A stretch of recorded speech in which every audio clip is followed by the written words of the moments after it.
Screen नहीं है क्या ये?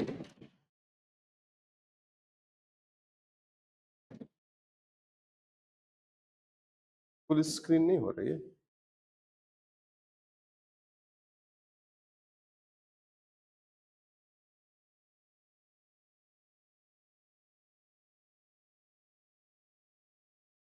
ये नोट में खुलेगा तो फिर ये अपने आप चलता रहेगा। जैसे हम यहाँ पे हम पेज भी ऐड कर देते हैं ना, तो ये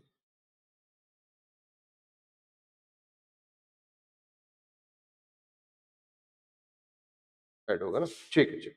ओके, ओके गाइस, सो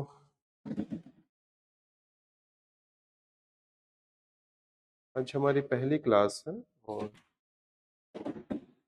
आज हम बस एक दूसरे से इंट्रोड्यूस होंगे। तो गाइस, मेरा नाम सुब्रत है और मैं आपको इकोनॉमिक्स पढ़ाऊंगा। ठीक है। अब आप में से किसी ने यूपीएससी का एग्जाम दिया है पहले? कब दिया था आपने? 25 वाला? 24 का भी दिए थे आप? ठीक है, तो फिर मीन्स कोई बात नहीं। तो आपने 2 ही बार दिया है? ठीक है, चलिए। तो आप लोगों का ग्रेजुएशन वगैरह किस चीज में, या अभी कोई ग्रेजुएशन कर रहा है आप में से? क्या क्या कर रहे हैं ग्रेजुएशन? ये क्या सब्जेक्ट है आपके? ठीक है, अब भी कर रहे हैं? क्या है आपका? आपने भी कर लिया आपका ग्रेजुएशन? क्या किया था ग्रेजुएशन? आपका ग्रेजुएशन क्या था? हाँ हाँ हाँ, यस, आप दोनों का? अच्छा, ठीक है। तो देखिए, आप लोग यूपीएससी को कितना जानते हैं? क्या है यूपीएससी?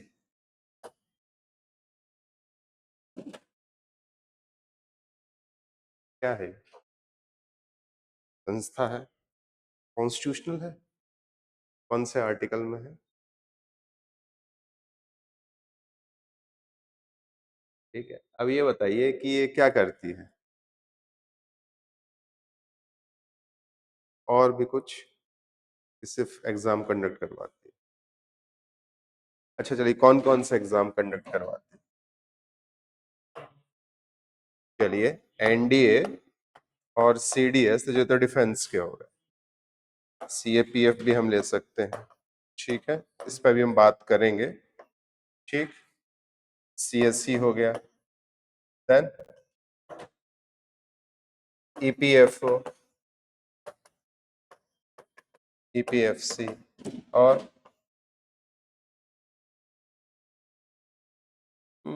ठीक है, और कोई? इंडियन इकोनॉमिक सर्विसेज, ठीक है, इंडियन इंजीनियरिंग सर्विसेज, ठीक है, और 2 सर्विसेज प्रपोज्ड है, एक मेडिकल सर्विसेज और एक ऑल इंडिया जुडिशियल सर्विसेज। क्या यूपीएससी बस यही करता है कि और भी कुछ करता है? या सिर्फ एग्जाम कंडक्ट कराता है कि और भी कुछ करता है? ठीक है, कोई बात नहीं। यूपीएससी का एक काम है एग्जाम कंडक्ट करवाना, जो कि हमने अभी देखे, एग्जाम्स। दूसरा, प्रमोशंस।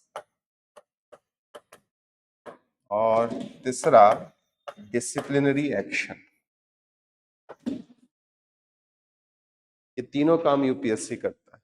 तब आपके सिलेक्ट होने के बाद भी यूपीएससी आपकी जर्नी का पार्ट रहेगा। जब भी आपका प्रमोशन होना होगा, यूपीएससी उसे कंसीडर करेगा कि प्रमोशन होना है कि नहीं होना है। जैसे अभी मैं आपसे क्वेश्चन पूछूंगा, पे आते हैं बाद में। जैसे देखिए, आपको पता होना चाहिए कि यूपीएससी में जो सीएससी होती है, सिविल सर्विस एग्जामिनेशन, उसमें 2 तरह की सर्विस के कैटेगराइजेशन। आई होप आप जानते हो, नहीं जानते हो तो बता रहा हूं।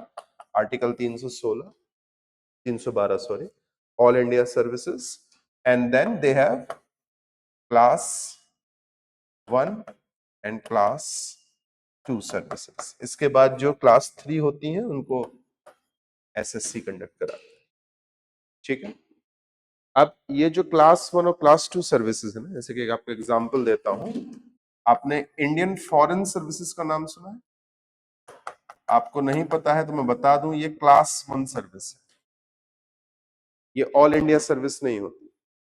ऑल इंडिया सर्विस सिर्फ 3 है, Indian administrative services, Indian police services and Indian forest services. All India service forest है, आईएफएस जो है ना वो क्लास 1 सर्विस है। क्या अंतर है बताइए, क्या अंतर है इन सर्विसेज में और इन सर्विसेज में? क्योंकि अगर आप ये समझेंगे ना तब आप इन दोनों को समझेंगे। कोई बात नहीं, ऑल इंडिया सर्विसेज का मतलब ये होता है कि आपको यूनियन गवर्नमेंट हायर करती है, लेकिन आप काम करते हैं स्टेट गवर्नमेंट के साथ।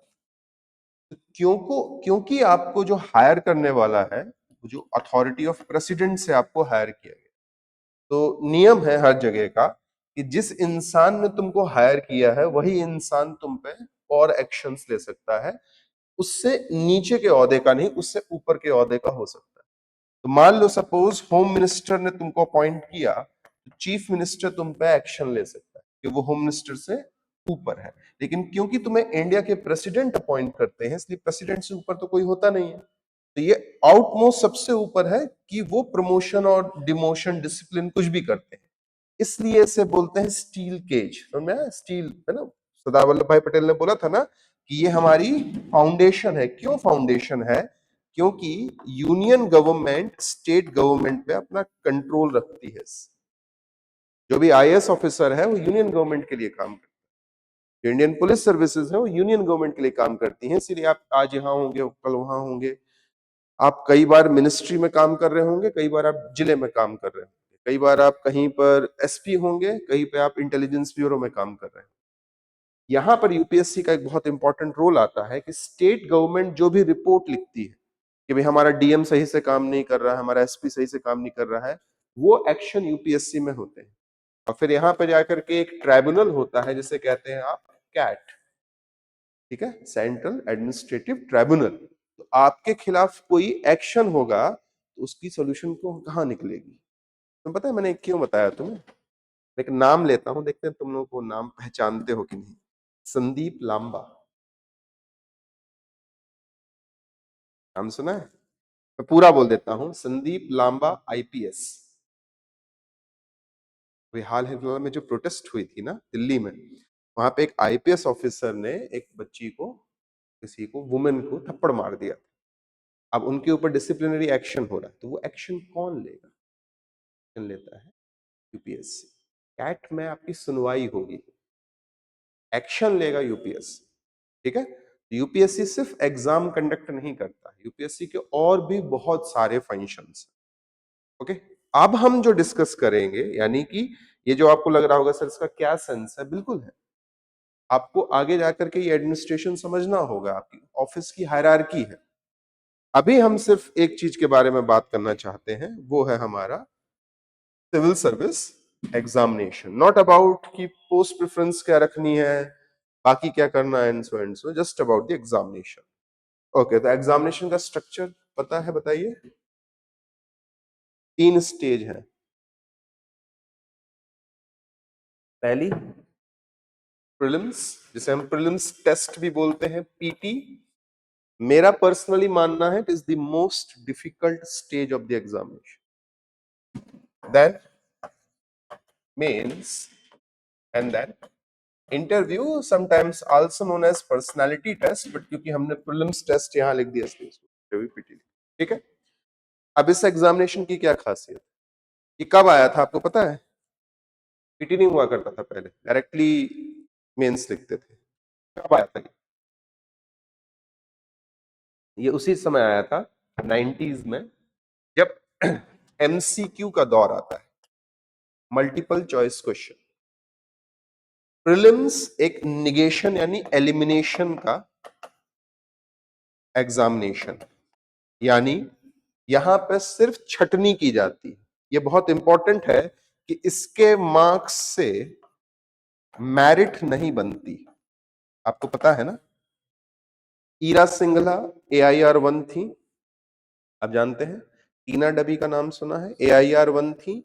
इनके प्रीलिम्स में ना जो कट ऑफ है, लेट्स हाइपोथेटिकली से 98 कट ऑफ है, तो ये लोग 99, 98.3 ऐसे पास हुए। देख लेना, रिकॉर्ड है। यस। तो पॉइंट मेरा ये है कि कई बार ना आप खुद को यहां से जज नहीं कर सकते।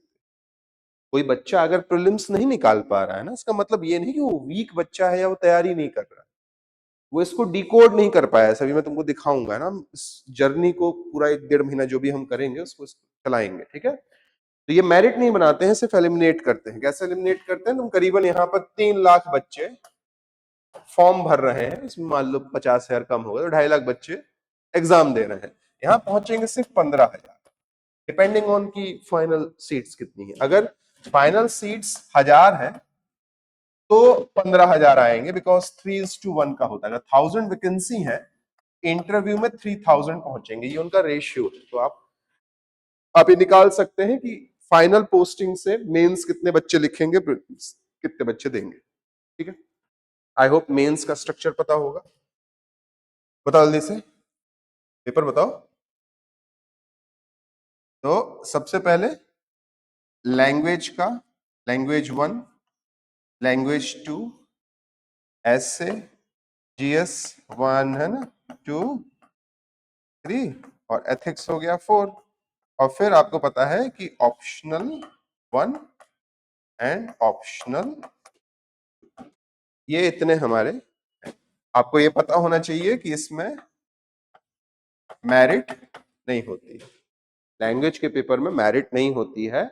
बचे हुए 4, ये 2, 6 और ये 7, ये 7 से बनेगी मेरिट, ठीक। फिर इसके बाद तुम्हें पता है यहाँ पर कितने मार्क्स हैं, 275 मार्क्स हैं, ठीक है। ये और ये जुड़ करके फाइनल लिस्ट बनाएंगे। तो इन तीनों स्टेज में सबसे इंपॉर्टेंट स्टेज कौन सी हो गई? क्यों?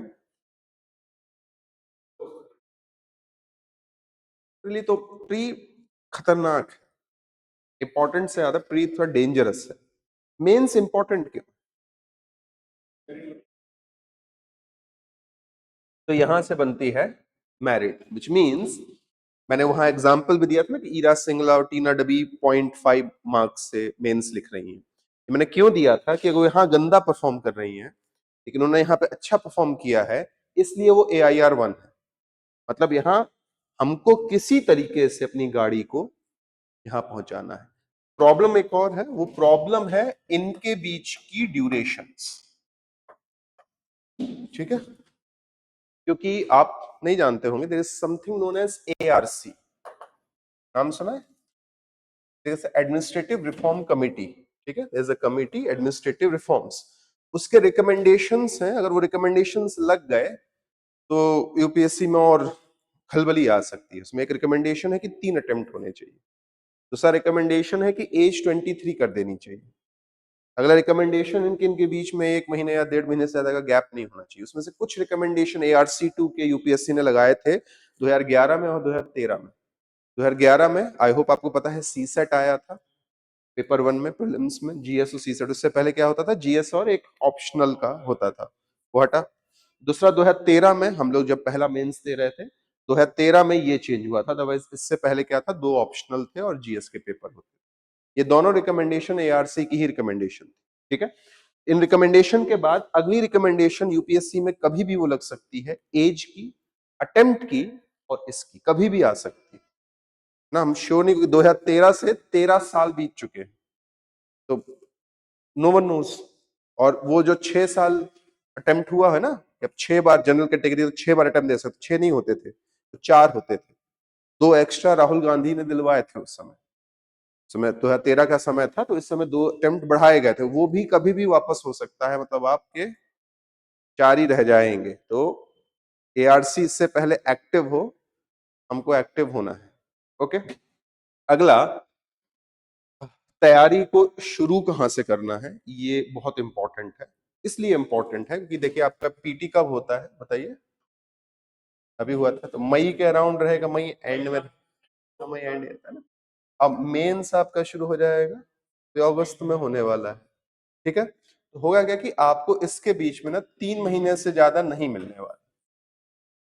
तो कोई भी बच्चा ये सोचता है ना कि वो जब पढ़ाई करता है तो वो प्रीलिम्स के लिए पढ़ाई करता है, यहां से उसकी पहली अप्रोच गलत हो जाती है। आप कभी भी प्रीलिम्स के लिए नहीं पढ़ते, आप हमेशा मेंस के लिए पढ़ते हैं। मेंस के साथ आप प्रीलिम्स को चलाते रहते हैं। फिर जब समय आता है, क्यों ना मैं आपको एक एग्जांपल से समझाता हूं। जैसे हमारी प्रिपरेशन की जो साइकिल है वो कुछ इस तरह से होनी चाहिए, ठीक है। You will always start with mains, और मेंस से स्टार्ट करने का क्या मतलब होता है मैं थोड़ी देर में बताऊं, ठीक है। तो सपोज मान लो हमारा क्या चल रहा है, अगस्त मान लेते हैं, ठीक है।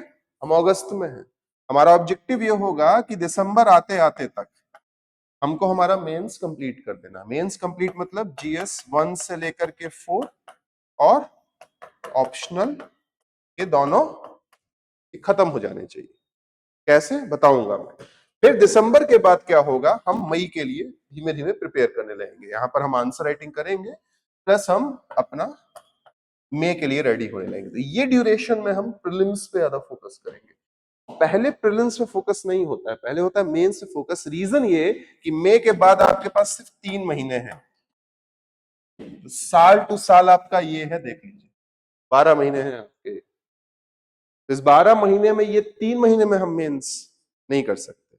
मेंस हमें यहां खत्म कर देना है, सो दैट कि हम ये दोबारा मेंस आंसर राइटिंग करें। क्यों? क्योंकि यहीं से बननी है हमारी मेरिट। मेन फोकस हमारा दोनों और मेंस पे रहेगा। फिर इंटरव्यू के लिए बच्चे परेशान होते हैं, बहुत फ्रैंकली आपको बता रहा हूँ, ये जनवरी दिसंबर फैब में स्प्रेड रहते हैं। इसमें आपको उतना परेशान नहीं होना है। क्यों नहीं होना है? बिकॉज अगर आप मेंस लिख लिए हैं ना, फिर कोई इशू नहीं है। जैसे अगर आप देखना चाहते हैं, आप शक्ति दुबे का जो AIR 1 थी, उनका आईजीपी आप देखिएगा, मैं था उस आईजीपी, ठीक है। क्लीन शेव हूँ, मोटा हूँ उसमें, ठीक है, 2-2.5 साल पहले का है, पर मैं हूं उसमें। आप देख सकते हो उस आईजीपी का। मेरा पॉइंट ये है कि यहां तक आप जब पहुंचोगे ना, तब तक आप प्रिपेयर्ड हो। फिर जो हमको रिफाइनमेंट करना है वो अपने आप आ जाएगा। तो इंटरव्यूज पे और प्रीलिम्स पे तुरंत से नहीं आते हैं। तो हम कैसे चलेंगे? हम पहले मेन से करेंगे। मतलब क्या है, व्हाट डू यू मीन? जैसे आप में से मान लीजिए आपने एग्जाम दे रखा है, आपने पढ़ रखा है, आप में से बहुत सारे होंगे पहली बार पढ़ रहे होंगे। तो हमारा मतलब क्या है कि जब हम ये बोल रहे हैं मेंस का, तो मतलब सिर्फ एक है दोस्तों, वो मतलब है आंसर राइटिंग, और कुछ नहीं है mains. Mains is all about answer writing. तो जब हम ये बोलते हैं आपको कि हमारी तैयारी मेंस के पॉइंट ऑफ व्यू से रहेगी, इसका मतलब डेली आपको आंसर लिखना है। आज से ही मैं आपको दे दूंगा एक आंसर लिखने में, ठीक है, बहुत सिंपल सा दूंगा। अब मैं थोड़ी देर के लिए आंसर राइटिंग पे फोकस करूंगा, ठीक है। फिर उसके बाद हम थोड़ा सा और आगे डिस्कस करेंगे। तो आंसर राइटिंग के बारे में बताइए थोड़ा सा। जो हमारा यूपीएससी का जीएस का एग्जाम, ठीक है ना। तो हमारा जो जीएस का पेपर है, तो 2 तरह के क्वेश्चंस होते हैं, आई होप आपको पता होंगे। तो एक होता है आपका मार्कर 150 वर्ड, और दूसरे होते हैं 15 मार्कर, 15 मार्कर बिल्कुल सही, 250 वर्ड्स। ओके, अब यहाँ पे समस्या क्या है बताइए? मेंस में और क्या समस्या है? और क्या समस्या है? हाँ, टाइम। तो टाइम में आपने क्या समस्या पाई? मैं बताऊं मैंने क्या पाई थी। 2011 की बात होगी, मैं प्रिपरेशन की सोच रहा था।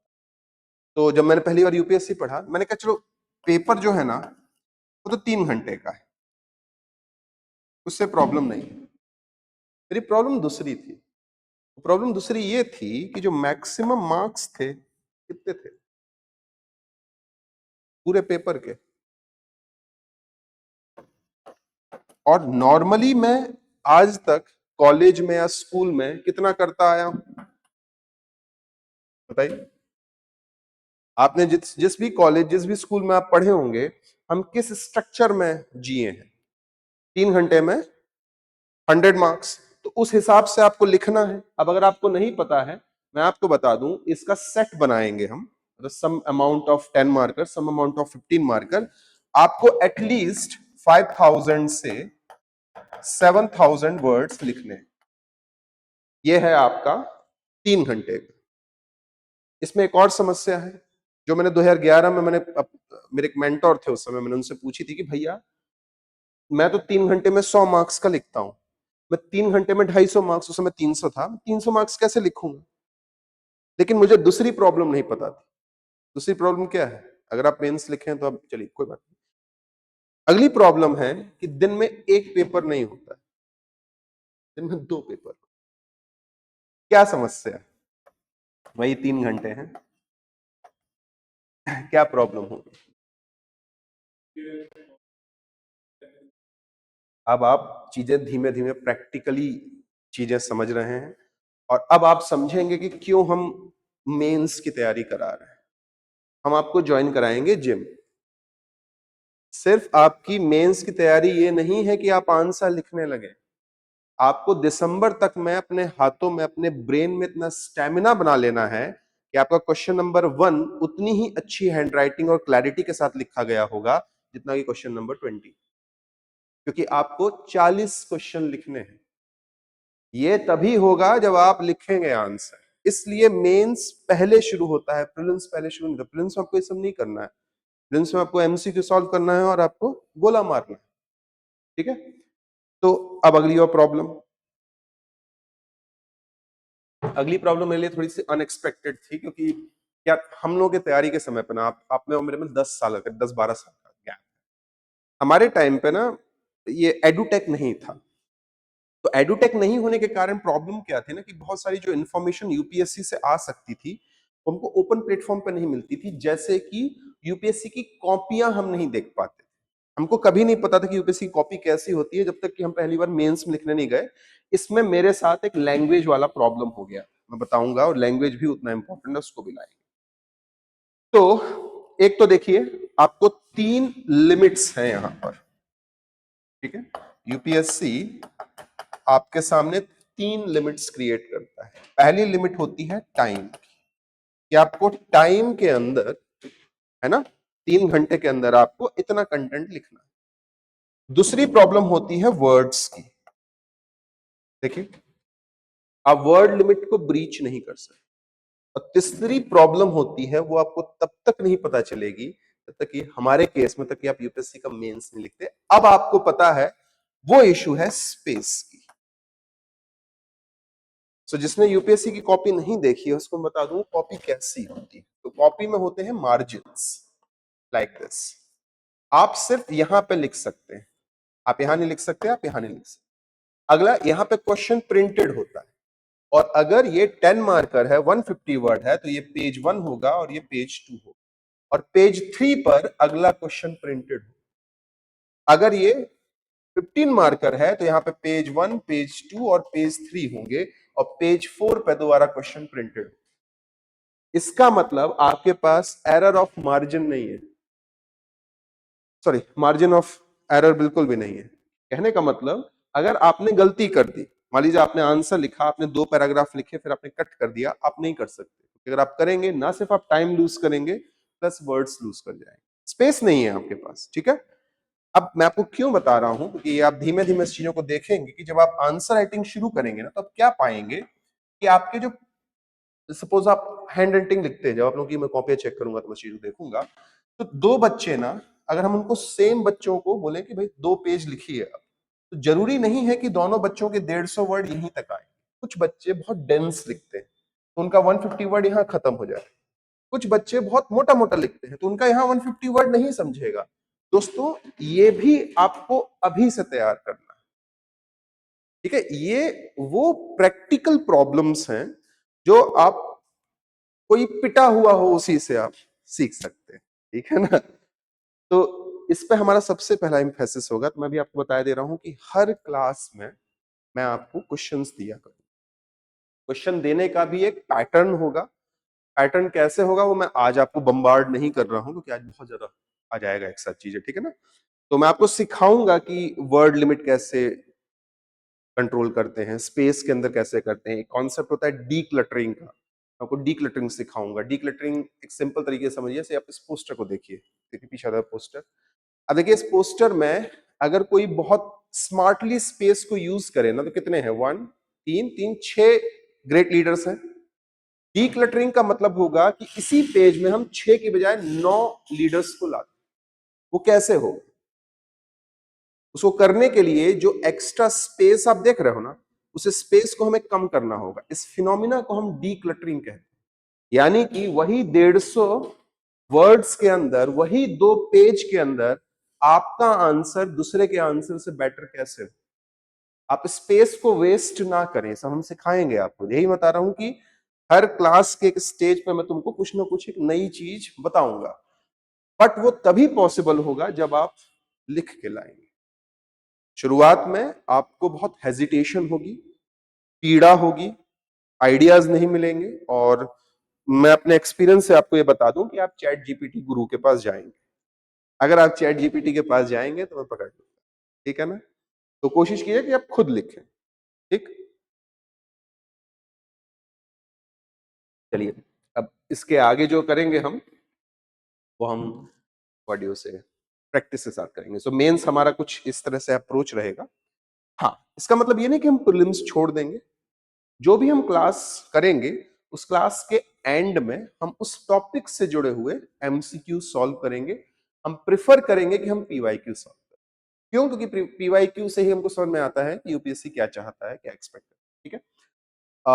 कुछ टॉपिक ऐसे होंगे जहां पर की पीवाईक्यूज नहीं होंगे, ऑब्वियसली, क्योंकि वो मेंस स्पेसिफिक टॉपिक है। एग्रीकल्चर में हमको कम मिलेंगे पीवाई, ठीक है ना।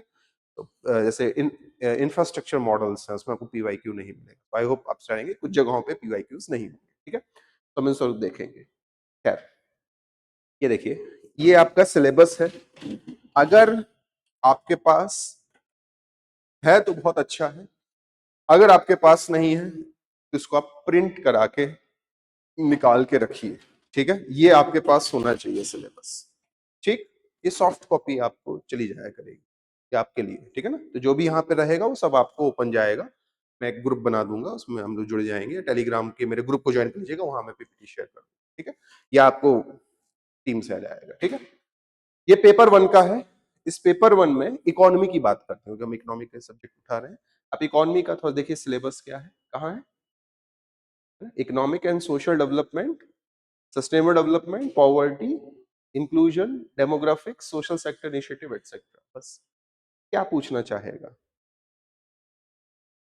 कुछ समझ में नहीं आ रहा ना। लेकिन इसको पढ़ करके कोई बता सकता है कि मैं कौन सी बुक पढ़ लूं, मेरे बुक समझ में नहीं आ रहा कौन सी बुक पढ़ूं। ये समझना इसलिए इंपॉर्टेंट है गाइस, बिकॉज ये वेगनेस है।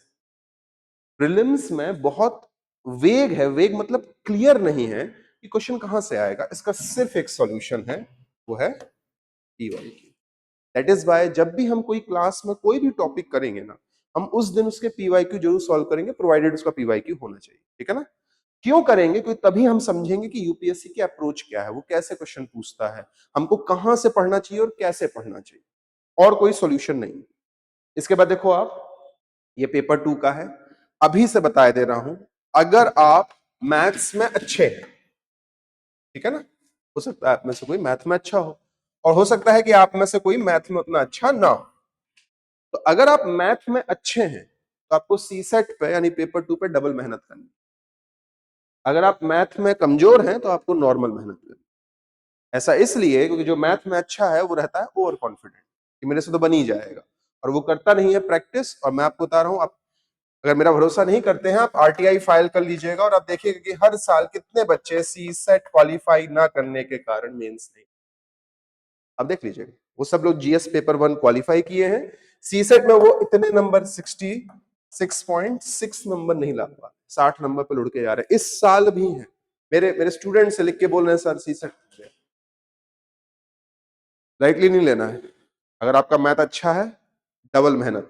अगर आपका मैथ वीक है, सिंगल मेहनत। डबल और सिंगल मेहनत का क्या मतलब होता है कि आप हो सकता है हफ्ते में 3 बार, अगर मान लीजिए सी सेट लगाइए, सी सेट का थोड़ा एलआर लगा लिया, थोड़ा क्वांट कर लिया, थोड़ा कॉम्प्रिहेंशन कर लिया, और अगर आपका मैथ वीक है तो आप 2 बार कर सकते हैं, ना कर लीजिए, ठीक है ना?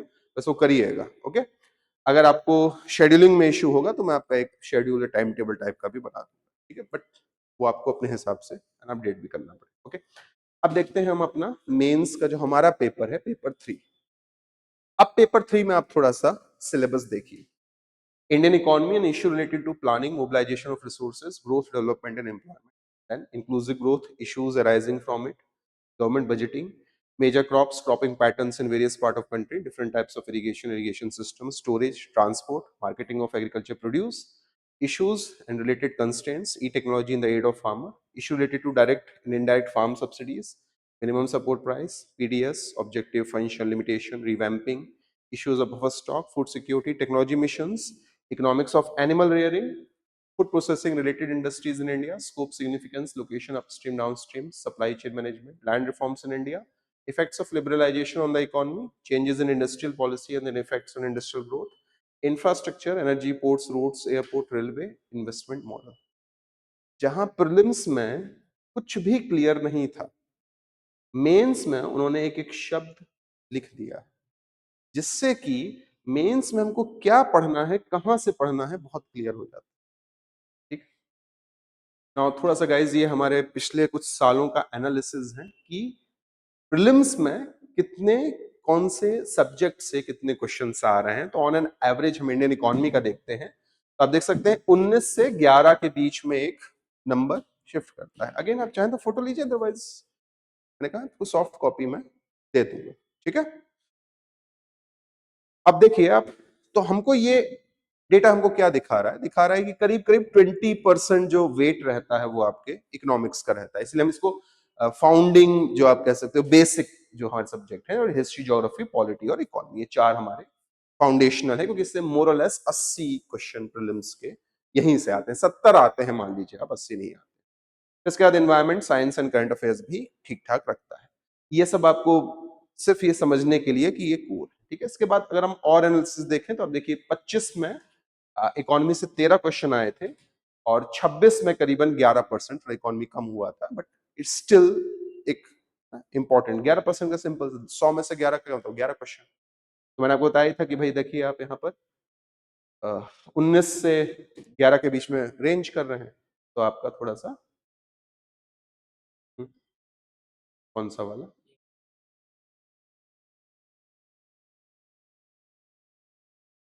ठीक है? ये आपका 2026 का है, ठीक? सिर्फ हम ये देखना चाहते थे कि कितने क्वेश्चन ऑन एन एवरेज आए। ये ज्यादा इंपॉर्टेंट है उनके कंपैरिजन। ये क्यों इंपॉर्टेंट है?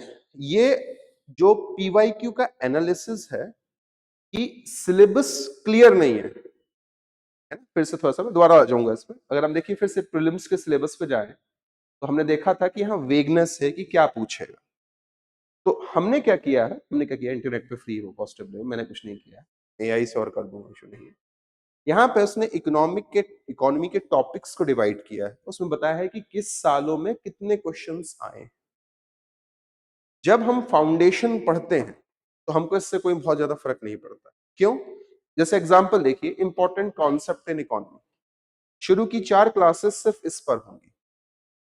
क्यों? क्योंकि इसको समझे बिना हम कुछ नहीं समझ सकते। लेकिन अगर आप क्वेश्चन में वेटेज देखें तो देखिए 22 में एक आया, 19 में एक आया, इस साल एक आया है, इससे ज्यादा नहीं आ रहे। तो फिर ये कहां पे यूज होगा? ये यूज होगा आपके इस वाले टाइम पर, जब आप दिसंबर से मई के बीच में प्रीलिम्स की प्रिपरेशन कर रहे हो। यहां पर आप थोड़ा टॉपिक कॉन्शियस हो जाएंगे। देखेंगे आप कि पिछले सालों में कौन से टॉपिक से यूपीएससी ने ज्यादा क्वेश्चन पूछे हैं, आप उसको ज्यादा एम्फेसिस देंगे। जैसे देखिए बैंकिंग सेक्टर देखिए, मनी देखिए, taxation, public finance, external security market. देखिए पिछले कुछ सालों में देखिए इतना भरा हुआ है ये, और ऊपर नीचे वाले कम हो गए, विच मीन्स कि अब हमारा फोकस थोड़ा सा उस तरफ शिफ्ट करना होगा। इसी के यही एक तरीका है कि हम समझें कि हमको कौन से टॉपिक्स पर ज्यादा इंपॉर्टेंस देनी है, ठीक है? अभी आपका मेंस का है 24 और 25 अगले वाले स्लाइड में होगा। देखिए मोर और लेस यहाँ पे भी आप देखिए इंडियन इकोनॉमी के आपके 8 से 12 क्वेश्चन वेरी कर रहे हैं, ठीक है ना? 12 मैक्सिमम आए थे 13 में, और 8 आपके पिछले सालों में 2023 में थे। पिछले 2 सालों से भी 8 ही 8 क्वेश्चन आ रहे हैं। 24 में भी देखिए आपके 8 ही आए थे, ये देखिए इकोनॉमी का ही ब्लू वाला है। और इस साल पिछले साल सॉरी 25 में भी आपके 8 ही क्वेश्चन आए थे, 25 का है वही करीबन आपका मोर और लेस 23%, व्हिच मींस मोर और लेस वही 8 क्वेश्चन, एग्जैक्ट 8 क्वेश्चंस थे, ठीक है। ओके, नाउ अगर आप चाहें तो आप इसको लिख सकते हैं, दैट इज इंडियन इकोनॉमी के लिए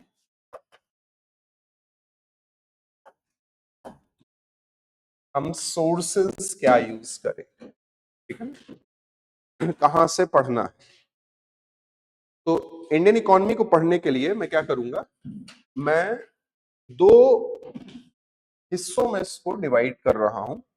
एक है आपका स्टैटिक, आई होप आप समझते होंगे स्टैटिक का मतलब जो फाउंडेशनल कॉन्सेप्ट्स हैं, ठीक है ना। और दूसरा जो है वो है आपका करंट रिलेटेड, मैं सीधे सीए लिखे दे रहा हूं, ठीक है। अब स्टैटिक में देखिए, स्टैटिक में हम यूज करेंगे सबसे पहले एनसीईआरटी। ये मेरा रिकमेंडेशन है कि आप इसको जल्दी से जल्दी वाइंड अप करें। एनसीईआरटी में कहां से और क्या पढ़ना है वो यहां पर दिया हुआ है, देखिए, ठीक है। 9th की आपको चैप्टर 2, 3, 4 पढ़ना है। 10th के आपके सारे चैप्टर आपको पढ़ने हैं। 11th के 1 to 7 चैप्टर पढ़ने हैं। 12th के माइक्रो के 1, 2 एंड 6 और मैक्रो के 2, 3, 4, 5 एंड 6, ठीक है। आपको सॉफ्ट कॉपी मिल जाएगा। तो ये वाले चैप्टर्स आपको एनसीईआरटी के कंप्लीट कर लेने। अब देखिए, अगर आप एनसीईआरटी नहीं पढ़ना चाहते हैं तो आप गुजरात स्टेट की भी आप टेक्स्ट बुक ले सकते हैं या आप तमिलनाडु की भी टेक्स्ट बुक ले सकते हैं, बट याद रखिएगा प्रिफरेबल एनसीईआरटी है। अगर आप एक्सप्लोर करना चाहते हैं और देखना चाहते हैं तो देख लीजिए, बट अगेन रिकमेंडेड एनसीईआरटी है। एनसीईआरटी आपको मिलेगी कहां से, हम प्रयाग में हैं भाई, इलाहाबाद में है, यूपीएससी का बीज यहीं से आया था। आई होप, है ना, आपको पता है ना इंडिया का पहला सिविल सर्विस एग्जामिनेशन यहीं हुआ था। पहले इंग्लैंड में होता था, नहीं पढ़े उसकी हिस्ट्री, पढ़ना इसकी हिस्ट्री, ठीक है ना। सो एनसीईआरटी अगर प्रयाग में तो आपको मिल सकती है। अगर आप खर्चा नहीं करना चाहते हैं तो there is app known as e Pathshala, जानते हैं आप लोग? अगर जानते हैं तो बहुत बढ़िया, अगर आप नहीं जानते हैं तो आप इस ऐप को डाउनलोड कीजिए, ई पाठशाला, और यहाँ पे आपको फ्री ऑफ कॉस्ट पीडीएफ मिल जाएगा किसी का भी, ठीक है ना। तो आपकी इच्छा है, आप जैसे रखना चाहिए। अब इसके बाद अगर हम स्टैटिक में आगे जाएं, ठीक, तो फिर देखिए रेफरेंस बुक की अगर मैं बात करूं, ठीक, बुक क्या सबसे इंपॉर्टेंट तो हमारे लिए क्लास के नोट्स हो जाएंगे। अच्छे खासे कॉम्प्रिहेंसिव नोट्स मैं आपको दे दूंगा, पर नोट्स के साथ एक प्रॉब्लम ये होती है कि इसमें करंट का अपडेशन हमको बार बार करना पड़ेगा ना। अब पढ़ा आप अगस्त में रहे हैं, पेपर आपका मई में अगले साल होगा, तो जो डेटा अभी हम देखेंगे वो सब पुराना हो जाएगा। तो जो बजट के समय पे, चलिए मैं आऊंगा फैब में आ जाऊंगा बजट पढ़ाने, लेकिन तब तक आपको अपना डेटा अपडेट करना पड़ेगा, ठीक है। तो क्लास नोट्स इंपॉर्टेंट है। अब आते हैं बुक पे। क्यों मैं बुक पे आ रहा हूँ, बुक पे मैं पहले ही क्यों आ रहा था कि ये बुक वाला क्वेश्चन बहुत परेशान करता है। जहां जाएं आप बुक, सर बुक कौन सी लें। देखिए ऐसी कोई बुक बची नहीं है जो मैंने पढ़ी ना हो, क्योंकि हमारा काम है यार, ठीक है ना। टीचर पढ़ेगा तभी वो पढ़ाएगा, तो हमने रमेश सिंह, फलान ढिकाना, जो नाम लेना चाहे सब पढ़ी हुई है। हर बुक एक दूसरे की कॉपी है, ठीक है। इसमें से कोई भी बुक इकोनॉमी की बुक नहीं है। ये सारी बुकें इंडियन इकोनॉमी फॉर यूपीएससी के लिए है, ठीक है। इसका मतलब ये होता है, जैसे मैं आपको बताया नहीं, मैंने इंजीनियरिंग की थी, फिर मैंने इकोनॉमिक्स में एमए किया, ठीक है। तो अब अगर अगर आप हमसे पूछेंगे कि भाई, मैं अपने आप को बोल सकता हूँ कि मैं इकोनॉमिक्स का स्टूडेंट हूँ, तो इकोनॉमिक्स जब आप पढ़ने जाओगे तो आपको इंडियन इकोनॉमी फॉर यूपीएससी नाम की बुक नहीं मिलेगी। आपको data analysis, micro analysis, theory, फलान ढिकाना, बहुत सारे दूसरे टॉपिक्स हैं, उनकी बुकें मिलेंगी। तो ये बुक किस चीज की है, ये इकोनॉमिक्स की बुक नहीं, ये है इंडियन इकोनॉमी फॉर यूपीएससी। क्या है पता है, ये पीवाईक्यू से बनी हुई बुकों का कलेक्शन है। कुछ नहीं करते हैं, पीवाईक्यू आता है, उस पीवाईक्यू से एक नया टॉपिक डाल देते हैं। मैं एक एग्जांपल देता हूं आपको, आप लोग वही जनरेशन का है। हमारे टाइम पे जब डिमोनेटाइजेशन हुआ था तो एक क्वेश्चन आया था एटीएम से रिलेटेड। वो कलर कोडिंग कुछ होती है, मेरे दिमाग से निकल रहा है, हम उस क्वेश्चन को करेंगे, दिखा दूंगा मैं, बट हम लोग करेंगे नहीं, उसका कोई सेंस नहीं है। उसके बाद से जितनी भी यूपीएससी की बुकें हैं उसमें एक एटीएम को लेकर के एक टॉपिक जुड़ गया। ये ब्लू एटीएम ये होते हैं, ग्रीन एटीएम ये होते हैं, फलाने एटीएम ये होते हैं, एक टॉपिक जुड़ गया, उससे पहले नहीं होता था। और उसके बाद यूपीएससी ने कभी भी उससे क्वेश्चन नहीं पूछा। ये मैं आपको क्यों एम्फेसिस दे रहा हूं दोस्तों, आप अपना पैसा और समय मत बर्बाद कीजिए। ये किताबें एक दूसरे की नकल हैं, इसमें से बहुत कुछ मेरा दिया हुआ है। मैं कई इंस्टीट्यूट्स में पढ़ा चुका हूँ। जिस जिस इंस्टीट्यूट में जाता हूँ, हमारा नॉलेज और इंफॉर्मेशन का ओवरलैप होता है। बहुत कुछ मेरे पास उनसे आता है, मेरा बहुत कुछ उनके पास जाता है। तो आज जो आप रिफाइंड देख रहे हो ना, मोर और लेस वही है। ये मैं क्यों बता रहा हूँ कि अगर आपको इंस्टीट्यूट से एक बुक मिलती है ना, आप उसको फॉलो कीजिए। आप अपना पैसा बचाइए। आप उसको खरीद भी लेंगे ना, अब रमेश सिंह सिंघानिया या कोई भी खरीद लीजिए, वो एक दूसरे की कॉपी है। मैं एक बुक पब्लिश करूंगा, इस साल के एंड में आएगी, वो बुक थोड़ी डिफरेंट होगी। ठीक है, जब आएगी मैं अभी से उसको क्या बोलूँ, आप आएगी, आप देखिएगा, अगर आपको लगता है कि डिफरेंट है तो आप उसको लीजिएगा, अदरवाइज आपको लगता है वो सेम है तो फिर इट्स डिफरेंट थिंग। तो पॉइंट ये है कि आप कोई भी उठा लीजिए, it is up to you. ठीक। अब इसके बाद हम आते हैं करंट। ठीक है। अब करंट में दो चीजें हैं। ठीक है। इस बुक स्किप, देखिए होता क्या है इसमें, बहुत ईमानदारी से आपको बताऊंगा कि हमको क्लासेस में एक सर्टेन टाइम होता है। ठीक है। और इसमें ये शिकायत का सही हो नहीं सकता, बिकॉज हम 500 घंटे नहीं ले सकते, है ना, इकोनॉमिक्स के लिए 500 घंटे इकोनॉमिक्स चल रही है। ये मैं आपको क्यों बोल रहा हूं कि कुछ भी होगा ना, बहुत सारा इकोनॉमी का सेक्शन हम छोड़ देंगे। क्यों छोड़ देंगे कि आप समझिए ना, पूरी इकोनॉमिक्स हम कवर नहीं कर सकते। होता क्या है कि अगर आपके पास बुक होती है ना, तो कई बार ऐसे टॉपिक्स हैं जो कि हम नहीं कवर कर पाए, वो वहां पर आपको मिल जाते हैं।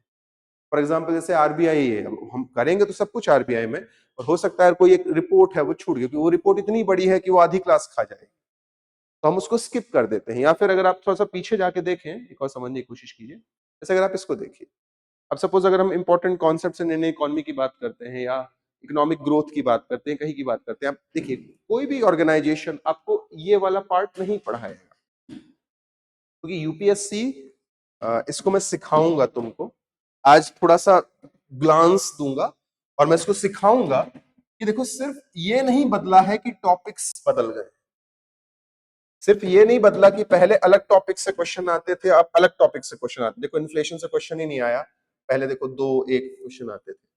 सिर्फ ये नहीं बदला है, ये भी बदल गया है कि किस टाइप के क्वेश्चन आ रहे हैं। अभी तुमको सिखाऊंगा टाइप ऑफ क्वेश्चन का क्या मतलब होता है। ये मैं तुम्हें क्यों एम्फेसिस कर रहा हूं, क्योंकि देखो अगर हमको चूज करना होगा, प्रायोरिटाइज करना होगा, तो कई बार हम इन वाले टॉपिक को स्किप करेंगे, सो दैट कि हम इन टॉपिक पे ज्यादा एम्फेसिस डाल सकें। इसके कारण क्या होगा कि कई बार उसको उतनी विड्थ में कवर नहीं किया जाएगा। तो अगर आपके पास बुक रहेगी तो आप उसको थोड़ा और डीप में पढ़ सकते हैं। ठीक है। और जब तक मैं यहां पर हूं, और इवन जब मैं यहां से चला भी जाऊंगा, आप मेरे को रीच आउट कर सकते हैं, और वो टॉपिक अगर आपको नहीं समझ में आता तो आप पूछ सकते हैं। तो बुक स्किप करना मैं रिकमेंड नहीं करूंगा, क्योंकि बुक में बहुत सारी ऐसी चीजें होंगी जो क्लास में कवर नहीं हो पाएंगी। ठीक है। आप एक बार बुक पढ़ के देखिएगा। अब इसके बाद भी अगर आपको बुक लेनी है, तो एक वेबसाइट है फ्री यूपीएससी मटेरियल, जहाँ से पीडीएफ डाउनलोड हो सकता है, तो वहां से डाउनलोड कर लीजिएगा फ्री यूपीएससी मटेरियल, और डाउनलोड करके आप देख लीजिएगा। उसमें कुछ होता नहीं है। फॉर एग्जांपल से मान लीजिए 2016 की जो रमेश सिंह थी और जो 2026 की रमेश सिंह है, क्या बदला होगा, डेटा, मे बी एक दो टॉपिक जुड़े होंगे, उसके लिए नई बुक खरीदने की जरूरत नहीं है, आप पुरानी पीडीएफ ले सकते हैं। ठीक है। हिंदी की बुक, मैं श्योर नहीं हूं कि मैं झूठ नहीं बोलूंगा, मैंने पढ़ी नहीं है एक भी हिंदी की बुक। मैं समझ रहा हूं, लेकिन अ, हिंदी की कि इंग्लिश की, हिंदी वाली, उसमें क्या समस्या हो रही है, वर्ड समझ में नहीं आते, तो आप इंग्लिश पढ़िए। नहीं नहीं, आप उसको देखिए, आप इंग्लिश वाली पढ़िएगा, ठीक है ना, आप मेरे पास ले आइएगा, उसको मैं सरल शब्दों में कन्वर्ट कर, जो वहां पर इकोनॉमी की टर्मिनोलॉजी यूज होगी ना, उसको हिंदी में क्या, हिंदी में क्या, मैक्रो को समव्यष्टि व्यष्टि ऐसे लिखा जाता है, तो वो और डिफिकल्ट वर्ड हो जाते हैं, मैं उनको और सिंप्लीफाई कर दूंगा, तो वो हो जाएगा रिजॉल्व।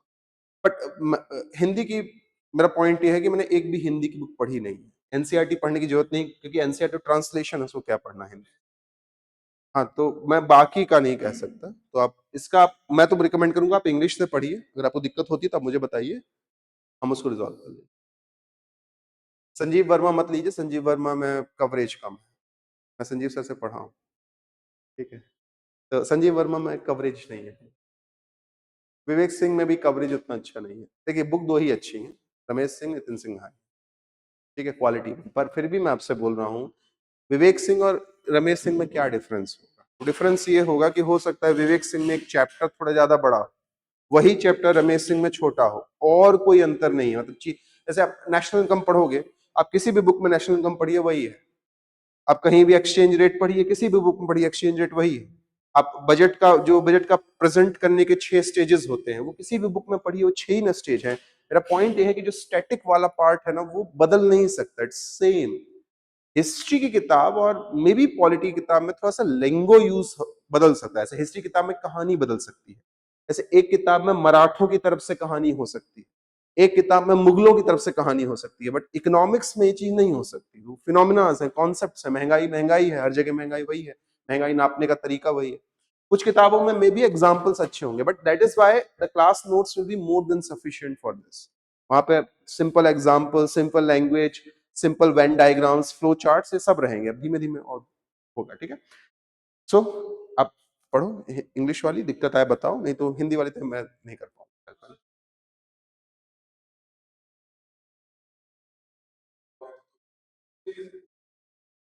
नहीं, उसके लिए न्यूज़पेपर्स पे हम आएंगे थोड़ी देर में। उसके लिए न्यूज़पेपर रहता है। दूसरा मैंने आपको बताया ना कि आपको कवरेज बढ़ाना होगा, है ना, ये हमको कन्फाइन नहीं कर सकता।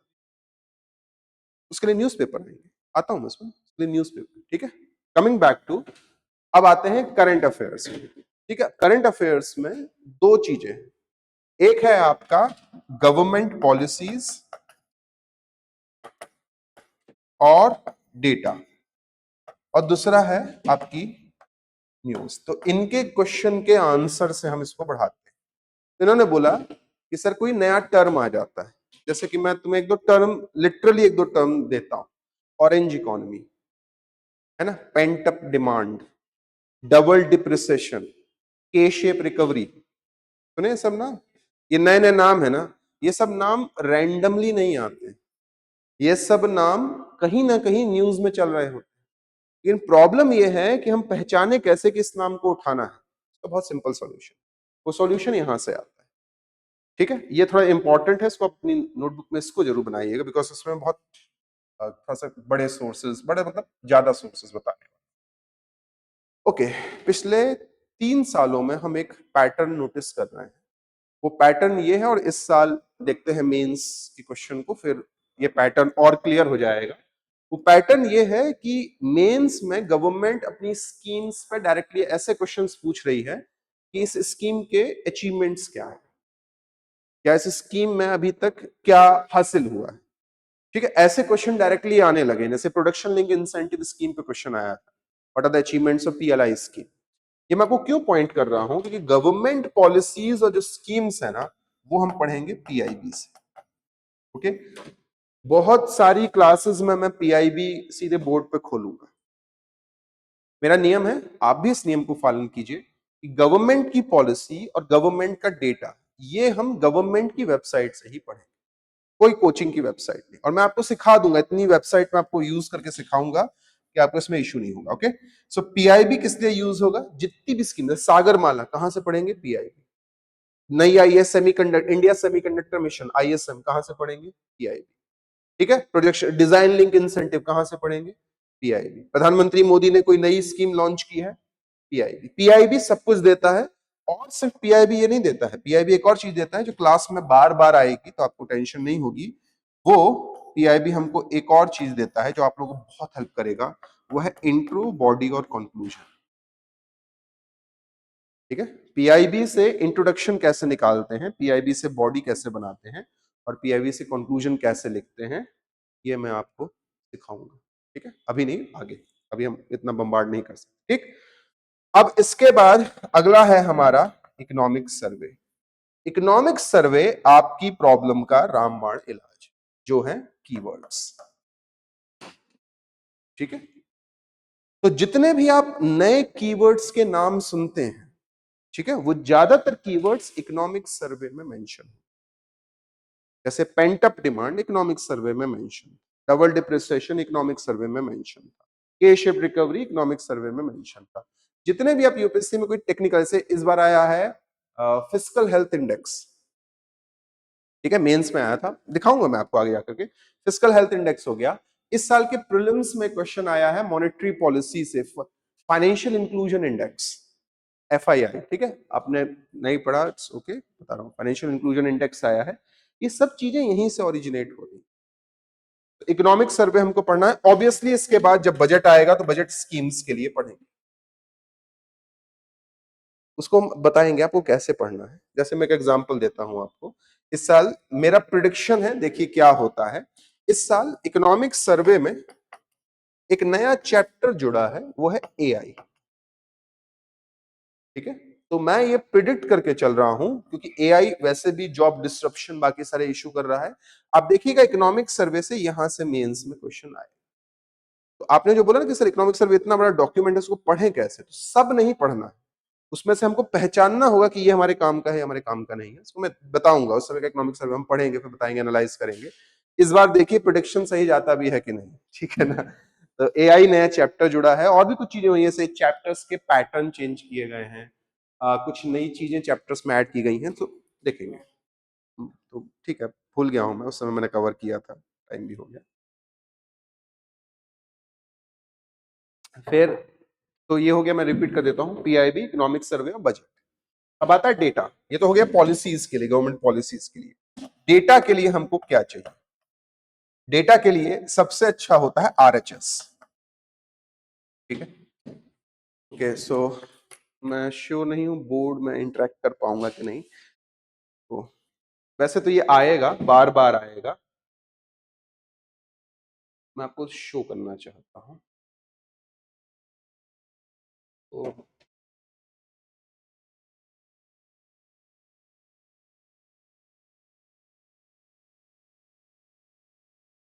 RHS होती है RBI हैंडबुक ऑफ स्टैटिस्टिक्स, ठीक है।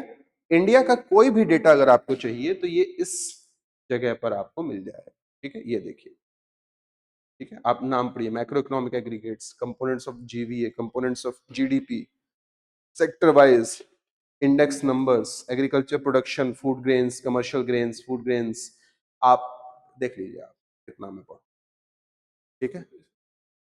नहीं, आप समझ नहीं रहे हो, आप, आपका डायरेक्शन बहुत गलत है। आप सोच रहे हो ये पूरा पढ़ना है, नहीं, मेरा आंसर ये है, आपको जब स्पेसिफिक डेटा ढूंढना है तो कहाँ से ढूंढोगे? फॉर एग्जाम्पल जैसे LFPR आया, LFPR क्या होता है? Labour force participation rate. आपको LFPR ढूंढना है तो या तो आप PIB जाइए, या फिर आप वहां पे जाइए, लेबर ब्यूरो की वेबसाइट जाइए, या अगर आपको ये जाना है तो सोर्स जा करके आपको थोड़ा ढूंढना पड़ेगा, वहां सर्च होगा यार, वहां ऊपर सर्च बटन पे आके टाइप कर दो, वो देखो सर्च बटन, LFPR, डेटा आपके पास आ जाएगा। पॉइंट। यस, आपको ये यूनिवर्सल डेटा, जैसे सपोज मान लीजिए अगर आप मिनिस्ट्री ऑफ वुमेन में जाते हैं, मिनिस्ट्री ऑफ वुमेन आपको क्या डेटा दे सकता है? नेशनल फैमिली हेल्थ सर्वे का डेटा, NFHS 6 हुआ ना, आई होप आप, नहीं पता है तो मैं बताऊंगा, अभी अभी जस्ट अभी रिपोर्ट आई है नेशनल फैमिली हेल्थ सर्वे 6 की। कोई बात नहीं, मैं बताऊंगा, पढ़ाऊंगा तुम लोगों को, ठीक है ना। तो NFHS 6 जो है वो ministry of health and family welfare और वुमेन मिनिस्ट्री है, वो बनाती है, ठीक है। वहां पे आपको क्या डेटा मिलेगा? TFR में प्रीलिम्स में क्वेश्चन आया हुआ है, टोटल फर्टिलिटी रेट। आप लोग को बहुत मेहनत करनी पड़ेगी, आप लोग PYQs नहीं जानते हो, कराऊंगा मैं, चलो ठीक है ना।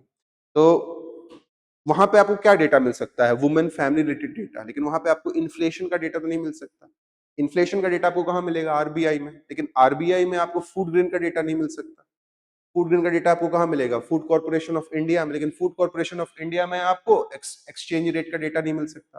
माई पॉइंट इज कि अगर आप अलग अलग जगहों से डेटा लेना चाहते हैं, देयर इज नो प्रॉब्लम, लेकिन अगर आप एक जगह चाहते हैं जहां से आपको सारा डेटा मिल जाए, वो होता है RBI हैंडबुक ऑफ स्टैटिस्टिक्स, तो handbook of statistics on Indian economy, this is the single source. आप उसके अलावा आप कहीं से भी डेटा उठाइए, there is no problem, generally हमको PIB से डेटा मिल जाता है, ठीक है। ओके, डेटा के लिए RHS हो गया। RHS के बाद इकोनॉमिक सर्वे है हमारे लिए डेटा। बजट है, बजट जैसे फिस्कल डेफिसिट, फिस्कल डेफिसिट कितना है, रेवेन्यू डेफिसिट कितना है, XYZ, या हमारी बोरोइंग्स कितनी है ना, इन सब पे हम PYQ सॉल्व करेंगे। तो डेटा भी यहां से उठाते हैं। अब आते हैं न्यूज पे। न्यूज दो है, एक एक नॉर्मल न्यूज़पेपर, आप इंडियन एक्सप्रेस या हिंदू में से कोई भी चूज कर सकते हैं, ये आपकी मर्जी है।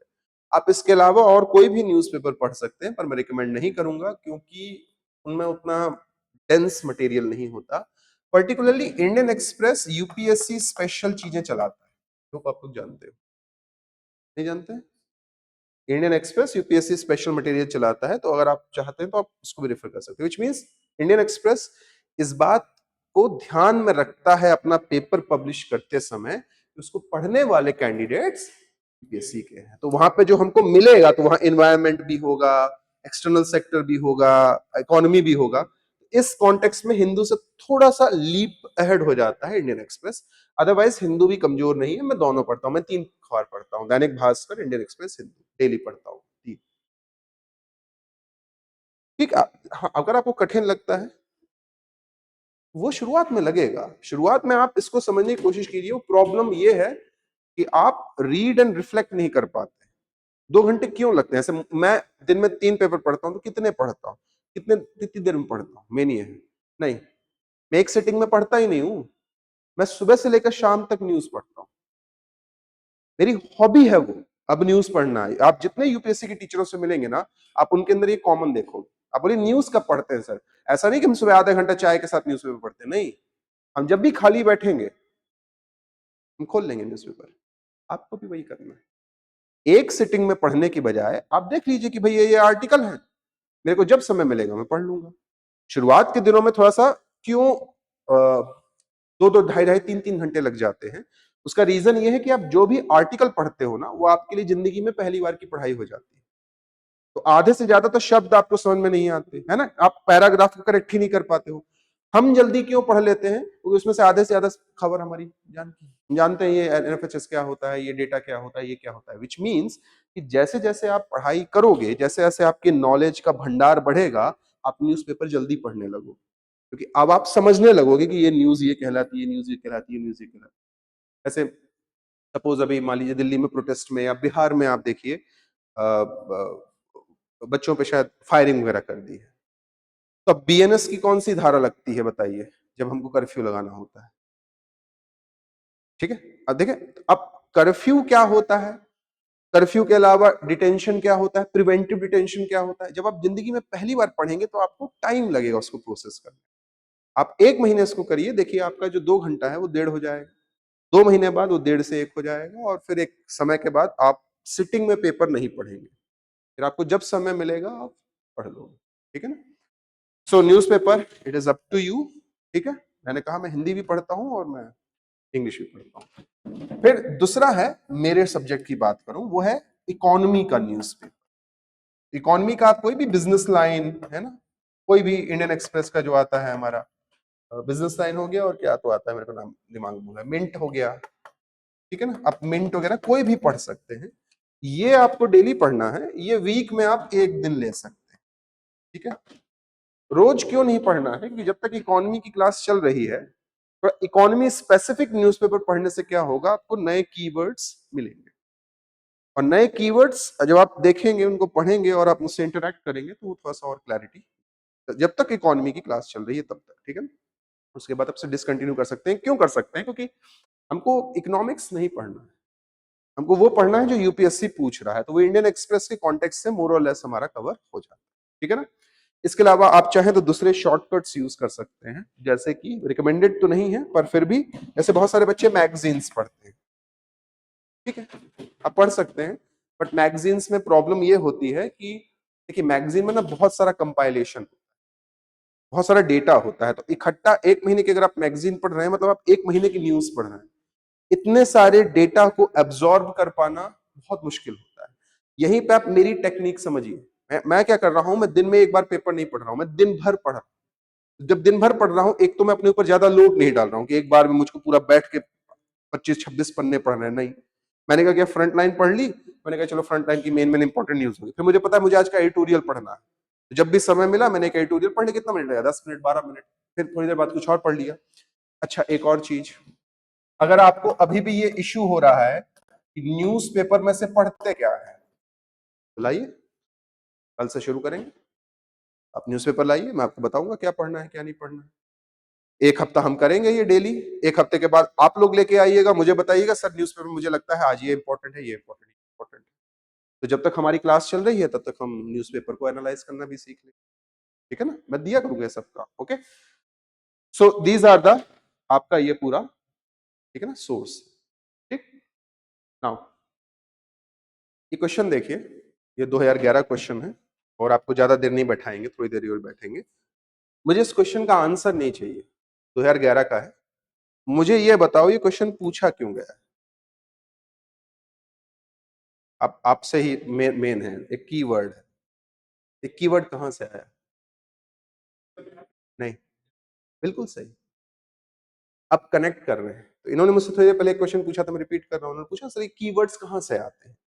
कीवर्ड उस साल के इवेंट से आते हैं। 2011 में हुई थी जनगणना, उस जनगणना में सेंसस में निकल के आया था कि इंडिया के पास डेमोग्राफिक डिविडेंड, ये क्वेश्चन बन गया।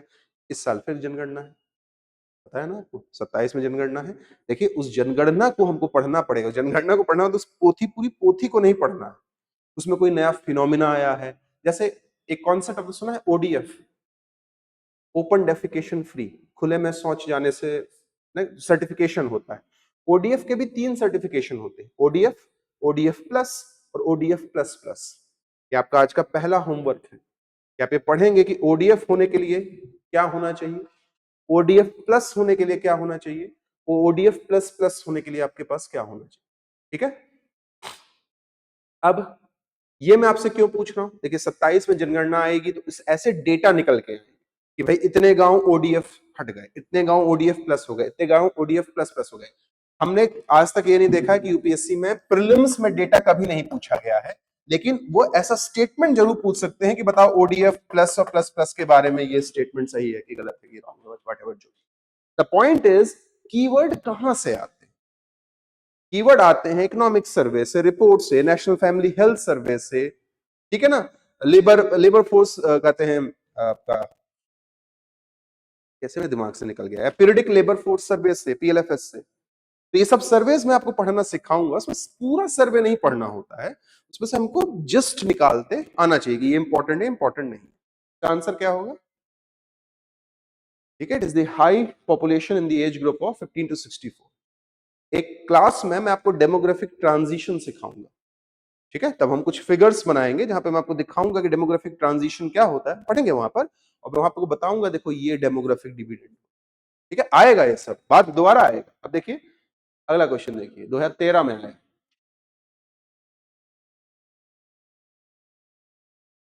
ठीक है। ये मत सोचिए कि उसका आंसर क्या है, आंसर तो हम बाद में देखेंगे, आप पहले ये सोचिए क्वेश्चन पूछा क्यों है। बताइए, यहां तो कोई सेंसस का कोई रिलेशन नहीं है, क्यों ये सवाल पूछा जा रहा है? डिसगाइज अनएम्प्लॉयमेंट पता है क्या होती है? बेरोजगारी जो छुपी हुई हो, छुपी हुई बेरोजगारी का मतलब कि आप काम तो करते हैं लेकिन वो काम अर्थ की बजाय अनर्थ करता है, ठीक है ना। तो क्या होता है ना, एक कहावत होती है कि अ, पानी पिया कितना, ग्लास तोड़ा चार आना, समथिंग भूल गया मैं, ध्यान से नहीं आ रहा है, कोई बात नहीं। इसको देखिए, इसका आंसर क्या होगा? The marginal productivity of labour is zero. पढ़ेंगे। अब ये क्वेश्चन कहां से आया, इस क्वेश्चन के दो जेनेसिस। पहला क्वेश्चन ये, ऑब्वियसली ये एक अनएम्प्लॉयमेंट हमारा टॉपिक है, तो टॉपिक में सिंपल है भाई, डिसगाइज्ड अनएम्प्लॉयमेंट पूछ लिया। दूसरा, भारत की समस्या है ये डिसगाइज्ड अनएम्प्लॉयमेंट। जैसे तो मैं डेटा देता हूं कि भारत में जो एग्रीकल्चर सेक्टर है उसमें करीबन 42% पॉपुलेशन काम करती है और ये जीडीपी का 17% क्रिएट करता है। These are very close rough numbers, very close rough numbers. It might be 42.2, this will be 17.6, 17.7 exact, so we round figure लेते हैं, okay? हम एकदम डेसिमल वाला नहीं याद रखते, ठीक है, अदरवाइज याद हम कर नहीं पाएंगे। अच्छा, यहीं पे देखो सर्विसेज, ये एग्रीकल्चर है, सर्विसेज देखो, सर्विसेज में करीबन 30% पॉपुलेशन है और वो 60% जीडीपी का, नॉट एग्जैक्टली 60, 54 समथिंग है, हम 60 लेना है, ठीक है ना, अभी बाद में देखेंगे सब। जीडीपी करते हैं, क्या समझा रहा है? समझा रहा है कि बहुत सारे लोग बहुत कम प्रोडक्शन कर रहे हैं और बहुत कम लोग बहुत ज्यादा प्रोडक्शन कर रहे हैं। एक और तरीका है इसको देखने का, वो तरीका ये है कि मान लीजिए ये जीडीपी है, ये जीडीपी एक रोटी की तरह दिख रहा है, मान लीजिए ये रोटी, और इस रोटी को कितना बड़ा हिस्सा इस रोटी का किसके हिस्से में आएगा, ये इसको शो करता है। तो ये जो बड़ा हिस्सा है, 60% हिस्सा है, ये सर्विसेज के हाथों में आता है क्योंकि बहुत कम लोग, और ये जो छोटा सा हिस्सा है 17% हिस्सा, वो किसानों के हाथ में आता है जो बहुत बड़े हैं, मतलब बहुत सारे लोगों को थोड़ा फल मिलता है और बहुत कम लोगों को बहुत ज्यादा फल। ये पेरिटो प्रिंसिपल भी होता है, बाद में पढ़ेंगे, ये सब चीजें आएगा, ठीक है ना। द पॉइंट इज कि ऐसा क्यों है, ऐसा क्यों है कि यहां पर हम ये स्क्यूड हैं। इसका मतलब ज्यादा लोग ज्यादा उत्पादन नहीं कर रहे, मतलब वो लगता है कि वो एम्प्लॉयड हैं लेकिन वो छुपे हुए रूप से अनएम्प्लॉयड। ठीक है, कैसे हम आगे जाकर के पढ़ेंगे, ठीक है।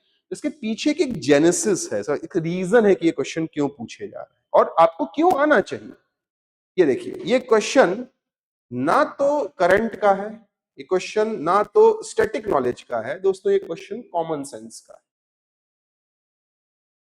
कॉमन सेंस है, 2023 में पूछा गया। इकोनॉमिक्स की नॉलेज नहीं चाहिए यहाँ एक कीवर्ड है, कीवर्ड क्या है? यस, कीवर्ड क्या है? अगर आप इस शब्द को समझते हैं तब इस क्वेश्चन को सॉल्व कर लें। बताइए क्या होता है? तो छू नहीं सकते हैं, सॉफ्ट कह लीजिए। अब इसमें से वो हटा दीजिए जो इंटेंजिबल नहीं है। क्या नहीं है इसमें इंटेंजिबल? ऐसी क्या चीज को आप छू सकते हैं? यहाँ पर इन्वेंट्री क्या होती है? नहीं नहीं, इन्वेंशन है। जैसे मान लीजिए, सपोज मान लीजिए आप एक दुकान में गए, उस दुकान में काउंटर पे मान लीजिए एक ऐसा वो रखा है, ग्लोब रखा है, ठीक है। आप बोले कि मेरे को ऐसे 5 ग्लोब चाहिए, तो बोलेगा सर एक तो ये हो गया, 4 मैं बोलिए गोडाउन से निकाल के लाता हूं। वो क्या है गोडाउन? वो हमने जो उत्पादन करके रख लिया है जो हम साल भर बेचेंगे। तो हम सिर्फ एक थोड़ी ना मंगाते हैं, हम तो 10-12 मंगाते हैं। एक हम रखते हैं सामने और इन्वेंट्री होती है हमारे पास बहुत सारी। इन्वेंट्री क्या है? ये इन्वेंट्री हो सकती है, ये पेन इन्वेंट्री, फोन इन्वेंट्री हो सकती है। आप दुकान में गए होंगे तो बहुत सारे फोन ऐसे दराज होता है, उसमें खूब सारे अंदर फोन रखे होंगे, वो क्या है? उसकी इन्वेंट्री है। तो आप इसको छू सकते हैं, आप इनको छू नहीं सकते। तो यहां से आंसर्स आते हैं। अब अगला देखो, अरे थोड़ी देर पहले मैं तुमको कॉन्सेप्ट समझाया था कि सिर्फ क्वेश्चंस नहीं, टाइप ऑफ क्वेश्चंस भी बदले। देखो जरा, ठीक है। घबराना नहीं, ये सब मैं सिखाऊंगा। I will teach you these thing, ठीक है। यूपीएससी ने अपनी अप्रोच को चेंज किया है। ये मैं क्यों बोल रहा हूं कि एट द सेम टाइम कि हम सिलेबस कवर करें, हमको ये भी देखना है कि हम एप्टीट्यूड डेवलप करें। एप्टीट्यूड मतलब प्रॉब्लम सॉल्विंग स्किल। तो यहां पर ये इस इस क्वेश्चन में दो हमारे सामने क्या बोल सकते, चक्रव्यूह आप बोल सकते। एक चक्रव्यूह ये है जो कि इस वर्ड्स पर घिरा है, और दूसरा चक्रव्यूह कि ये 1 2 3 4 ना पूछ करके ओनली वन ओनली टू, तो you don't know only one का तो कौन सा वन। ओनली वन मतलब ये भी हो सकता है, ये भी हो सकता है, ये भी हो सकता है। पहले तो हम एलिमिनेशन से निकाल देते थे, ठीक है। सीखेंगे, सब सीखेंगे। ये अगले टाइप का क्वेश्चन है उसी साल, और ये सिंपल क्वेश्चन है। आपसे अगर नहीं बनता है it's fine, at the period of time को बनने लगेगा। आप सिर्फ ये देखिए कि उन्होंने ABCD ऑप्शन कैसे बदल दिया, ठीक है। आपसे ये नहीं बन रहा है, कोई बात नहीं, बनेगा आगे। देखो, A both statement 1 and 2 are correct, explains, both correct, not explains, incorrect, correct. तो आप देखिए, पहले यूपीएससी अपनी ABCD की जर्नी से 1 only, 2 only, 3 only, 1 and 2 only, 3 and 4 only say यहां से यहां पहुंच गया। यूपीएससी सिर्फ इसको नहीं बदल रहा है, इसको ही बदल रहा है। ये सब सीखना है, ठीक है ना। अब आप देखिए यहां पर हमारा मेंस का क्वेश्चन, ठीक है। अब इस क्वेश्चन को पढ़िए। यहां पे आप दो चीज बताइए। एक, ये क्वेश्चन क्यों पूछा गया है, बताइए पहले। ये 2023 का क्वेश्चन है भाई। डिजिटलाइजेशन इंडिया की रियलिटी है, तो अगर हम डिजिटलाइजेशन करेंगे तो भाई हमारे सामने तो प्रॉब्लम आनी है। तो उन प्रॉब्लम का क्या सॉल्यूशन होगा? तो आप सिविल सर्वेंट हो ना भाई, आप ही तो पॉलिसी बनाते हो। अगर आप नहीं बताओगे तो और कौन बताएगा? तो वो आपसे प्रॉब्लम का सॉल्यूशन मांग रहे हैं। इस साल मेंस में आ सकता है कि एआई जॉब डिसरप्ट कर रहा है। क्वेश्चन स्टेटमेंट हो सकता है, do you think that AI is a job disruptor और अ जॉब क्रिएटर? दो आप आंसर लिखो। या critically examine the role of AI in future of Indian economy. कुछ भी है। ये 2023 में जैसे जैसे इंडिया में डिजिटलाइजेशन बढ़ रहा है, उसके चैलेंजेस हैं। उसके बाद आप देखिए ये डिजिटल अरेस्ट के केसेस, फ्रॉड के केसेस। यहां मैं क्यों आपको समझा रहा हूं, क्योंकि देखिए प्रीलिम्स में ना उनके पास बहुत रैंडम वेगनेस है। दैट इज व्हाई मैंने शुरुआत की थी, प्रीलिम्स सबसे खतरनाक स्टेज। क्यों खतरनाक स्टेज है? सिलेबस क्लियर नहीं है, वो क्वेश्चन कहां से पूछेगा वो समझ में नहीं आता, प्लस वो देखो खिलवाड़ कर रहा है ना, वो पहले ऑप्शन में खिलवाड़ कर रहा था, वो नीचे आंसर में खिलवाड़ कर रहा है, वो प्ले करते हैं। मेंस ऐसा नहीं है। मेंस में बेसिकली कहां पे बदलता है, वो ये बदलता है, फॉर एग्जाम्पल जैसे ये होते हैं, हम बोलते हैं कीवर्ड्स, तो एग्जामिन, या फिर आप देखिए हाउ डज ई टेक्नोलॉजी, बहुत सिंपल है, एक्सप्लेन। ठीक है, अगला क्वेश्चन देखिए आप, फॉर एग्जाम्पल जैसे what are the challenges before, है ना, वर्ल्ड, फॉर एग्जाम्पल देखिए how can these challenges be met. ठीक, देन इस क्वेश्चन को थोड़ा और देखो, ये आपका पिछले साल के मेंस का है, और आप खुद मुझे बताइए क्वेश्चन क्यों पूछा गया। आप सबको पता है क्वेश्चन क्यों पूछा गया? नहीं पता है? ट्रंप जो हरकत कर रहा था, ट्रंप और ट्रेड वॉर जो हो रही है दुनिया में, ठीक है, तो यहाँ पे आप न्यूज़पेपर पढ़ेंगे, एनालाइज करेंगे, समझेंगे और तब आंसर करेंगे। अब अगली चीज देखिएगा, फिर हम सेशन को खत्म करते हैं। देखिए, अगर आप 2 घंटे में 100 क्वेश्चन सॉल्व कर रहे होते इस तरह, तो आपके पास एक सर्टेन टाइम है जिसमें आपको ये क्वेश्चन सॉल्व करना, ठीक है। अब इसमें कुछ ऐसे क्वेश्चंस आ सकते हैं जहां पर कि आपसे बने नहीं, मतलब बिल्कुल समझ में ही नहीं आया कि क्वेश्चन क्या है। या फिर दूसरा क्या होगा कि जब आप मान लीजिए सपोज आपने इसको मार दिया ऑप्शन को और आंसर निकला ये, तो यहां पर क्या होता है कि या तो आपको मार्क्स मिलेंगे या आपकी निगेटिव मार्किंग होगी, या आप इसको छोड़िए, अटेम्प्ट मत कीजिए, और कुछ बीच में और कुछ नहीं है। आई होप आप इस बात को समझे। अगर आपने सही किया तो 2 मार्क्स मिल जाएंगे, और आपने गलत किया तो आपके 2/3 मार्क्स डिडक्ट हो जाएंगे। आई होप क्लियर है। मेंस में ऐसा नहीं है। मेंस में कोई नेगेटिव मार्किंग का कॉन्सेप्ट नहीं है कहां पर, मैं समझाऊंगा। अभी बता देता हूं, नेगेटिव मार्किंग 2 जगह है, स्पेस ब्रीच करेंगे और वर्ड लिमिट ब्रीच करेंगे तो आपकी नेगेटिव मार्किंग। अगर आपको जितना स्पेस दिया गया आपने उसके बाहर लिखा, वहां पे आपकी नेगेटिव मार्किंग हो जाएगी, और 150 वर्ड को अगर आप 180 वर्ड में लिख रहे हैं, 170 वर्ड में लिख रहे हैं, तो नेगेटिव मार्किंग। ठीक है, सिखाऊंगा मैं ये सब चीजें। अदरवाइज इस क्लास में ऐसा कोई बच्चा नहीं है जो इसमें 0 पाए। आप खुद बताइए। देखिए यहां पर तो मैं आप कोई भी 0 पा सकता है, क्योंकि या तो ये सही होगा या 0 क्या नेगेटिव मार्किंग हो जाएगी। लेकिन मेंस में ऐसा नहीं है। मेरा कहने का मतलब ये है, अगर आप मेंस की स्टेज पर पहुंच गए ना, तो आपके मार्क्स आने हैं। अब बस इतना है कि वो मार्क्स आप कितना ऊपर उठा सकते। माय पॉइंट इज, अगर मैं आपसे बोलूं कि आज आप इस आंसर को लिख के लाइए, ऐसा नहीं है कि आप इस आंसर को नहीं लिख पाएंगे, इस क्वेश्चन को आप अटेम्प्ट कर पाएंगे, लेकिन क्या ये अटेम्प्ट आपको मेरिट में पहुंचा देगा? फॉर एग्जाम्पल आपने प्रीलिम्स की दबा के तैयारी की, आप प्रीलिम्स क्रैक कर गए और आप मेंस लिखने पहुंचे, आप लिख लोगे मेंस, ठीक है, बढ़िया। लेकिन आपका यही आंसर और एक उस बच्चे का आंसर जो 6 महीने से आंसर राइटिंग प्रैक्टिस कर रहा है, उसका सेम नहीं होगा। इसीलिए कोई बच्चा 10 में से सिर्फ 4 नंबर पा रहा है, कोई वही बच्चा 10 में से 7 नंबर लेके आ रहा है। तो ये 4 से 7 की जो जर्नी है ना, वो है मेन खेल। ठीक है, तो अगर आपके कुछ सवाल हैं तो पूछिए, नहीं तो मैं आपको एक आज काम देता हूं और कल से हमारा सेशन शुरू होगा। कल हम थोड़ा सा देता हूं आपको प्रीव्यू। तो हम इकोनॉमिक्स पढ़ेंगे, इकोनॉमिक्स क्या होता है, सब्जेक्ट क्या है, उसका एवोल्यूशन कैसे हुआ, की डेफिनेशंस क्या हैं, थिंकर्स क्या थे, थोड़ा बहुत, ज्यादा हम डीप नहीं जाएंगे क्योंकि हमारा मेन इंडियन इकोनॉमी शुरुआत की। मैं आपको एक वो भी दूंगा, table of content, TOC. TOC मतलब कौन से लेक्चर में कौन से टॉपिक्स कवर होंगे, है ना, एक आपके पास ओवरव्यू रहेगा। और सॉफ्ट कॉपी आपको मिलेगी, प्रेस में आपको डिक्टेशन भी दूंगा, ठीक है। लेकिन आज से आपको आंसर लिखना है, ठीक है।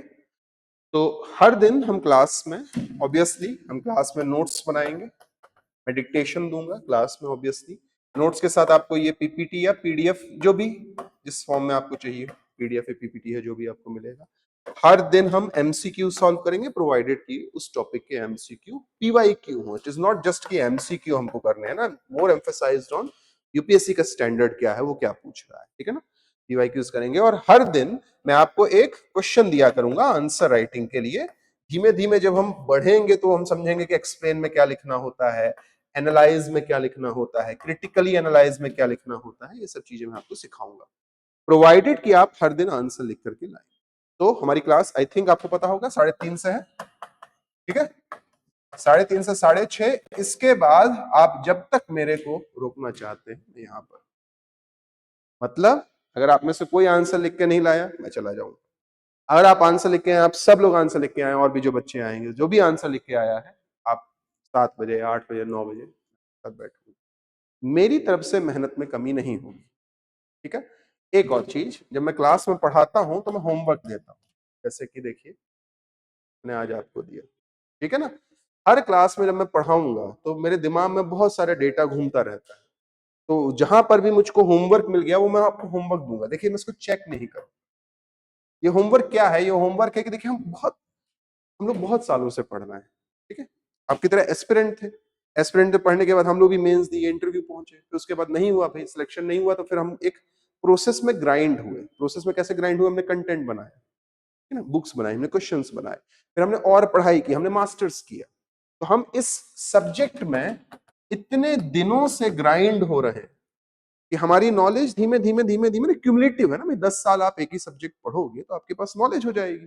उसके कारण क्या होता है कि कई बार क्लासेस में बहुत सारे ऐसे टॉपिक्स होते हैं जिनको हम उस क्लास में उस समय नहीं पढ़ा सकते, या पॉसिबिलिटी है कि हम उसको कभी भी कवर ना कर पाए, लेकिन आपको वो पढ़ना है। ओडीएफ मेरा सेक्शन नहीं है, मैं आपको कभी नहीं पढ़ाऊंगा, लेकिन आपको ओडीएफ पता होना चाहिए। बताऊं आपको क्यों? क्योंकि दोस्तों मैंने आपको शायद पहले ही बताया है कि मैं आईजीपी पैनल में रहता हूं, और आईजीपी में जितने मैं ब्यूरोक्रेट्स के साथ बैठता हूं, जो लोग रिटायर्ड हैं उसमें से 2-3 लोग पैनल में हैं, मैं उनकी भी कुछ आपको चीजें बता दूंगा कि मतलब उनका रिकमेंडेशन क्या रहता है।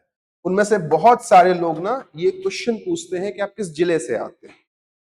फिर जिले से आएंगे तो फिर आपसे पूछेंगे होता है आपके जिले में कितनी तहसील, या आपका जिला आपका गांव है क्या वो ओडीएफ है कि नहीं, या आपका पिन कोड क्या है, पिन कोड का क्या मीनिंग होता है। मीन्स आपके on foot question. On foot question का मतलब ये होता है आप अपने एरिया को जानते भी हो कि नहीं। जैसे फॉर एग्जाम्पल आप एक सर्टेन एरिया से आते हैं, जैसे मैं रीवा का हूँ, ठीक है, वैसे दिल्ली में रहता हूँ पर मैं हूँ रीवा का ही। हमारे एरिया में लाल मिट्टी होती है। लाल मिट्टी क्या है, किस चीज का सिंबल है, कौन से मिनरल्स है, किस तरह का वेजिटेशन, किस तरह की वेजिटेशन होगी। तो आप समझिएगा कि अगर आप ये सोच के जा रहे हैं कि इंटरव्यू में कुछ डिसाइडेड है कि क्या आएगा, ऐसा नहीं होता है। वो आपकी अवेयरनेस देखते हैं।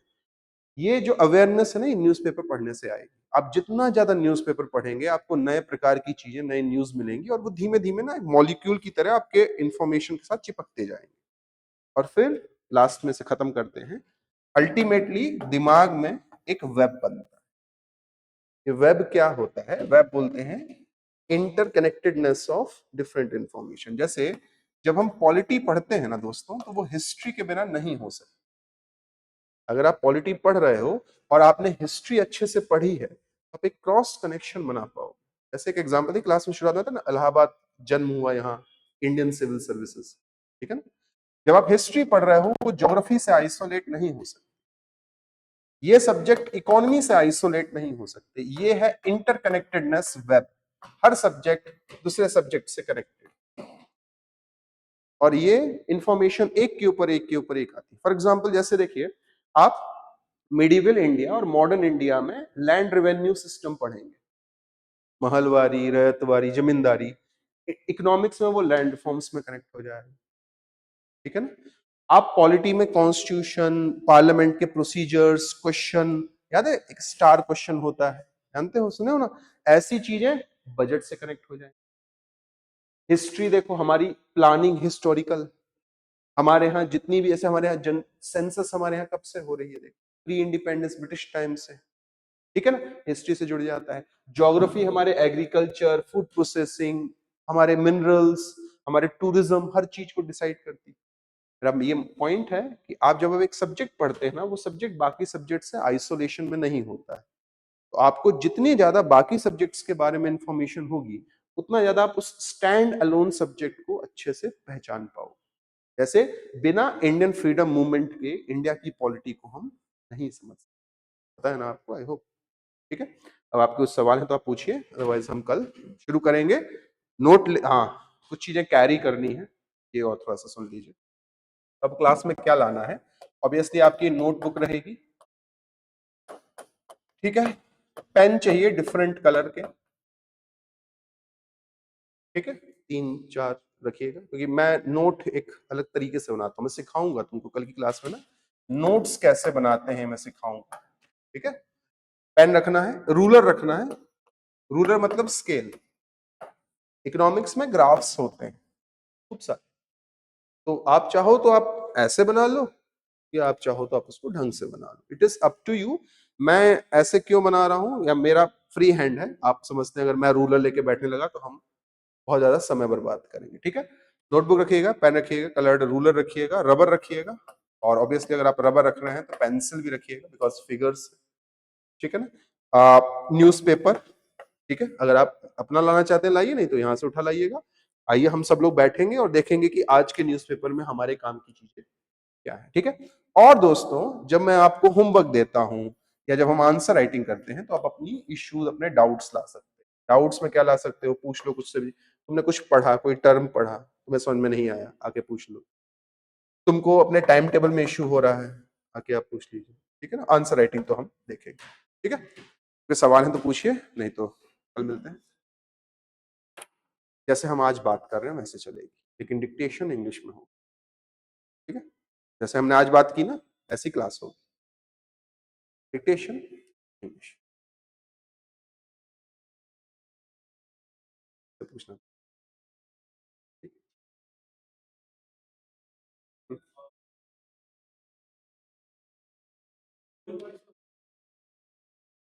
उसका दो रीजन हो सकता है। एक, सपोज मान लीजिए, लेंगे पर एक एग्जांपल, मान सपोज इन्फ्लेशन का क्वेश्चन आ गया। अब इन्फ्लेशन का क्वेश्चन आपसे दो पॉइंट आपसे बन रहे हैं, दो नहीं बन रहे हैं, ये दो ही कारण से हो सकता है। एक, या तो आप इन्फ्लेशन के टॉपिक को अच्छे से समझे नहीं है, तो वहां पे कहीं शॉर्ट कमिंग रह गई है, तो आप समझ नहीं पा रहे। दूसरा, कुछ करंट डेवलपमेंट है जो आ गया है, कि मतलब कोई नई चीज आ गई है जो आपको नहीं पता। For example, index of industrial production, IIP करके एक इंडेक्स होता है, उसमें भी कुछ चेंजेस हुए हैं। हमारी आईआईपी क्वेश्चन आ गया, आईआईपी क्या है, आईआईपी किसको कवर करता है। फिर तीसरा पॉइंट आ गया कि आईआईपी में इतनी इंडस्ट्रीज है या इतना वेटेज है। अब वेटेज वाला आपका पार्ट नहीं है, तो जो आपकी पहली प्रॉब्लम है कि आपको कॉन्सेप्चुअल क्लैरिटी हो रही है, मतलब आपको टॉपिक क्लियर नहीं, फिर हम उस टॉपिक को देखेंगे कि कहां पर आपको प्रॉब्लम हो रही है, क्वेश्चन से डिकोड करेंगे कि आप इस पॉइंट को क्यों नहीं समझ पाए, ठीक है। दूसरा, ये जो करंट है उसके लिए करंट डेवलपमेंट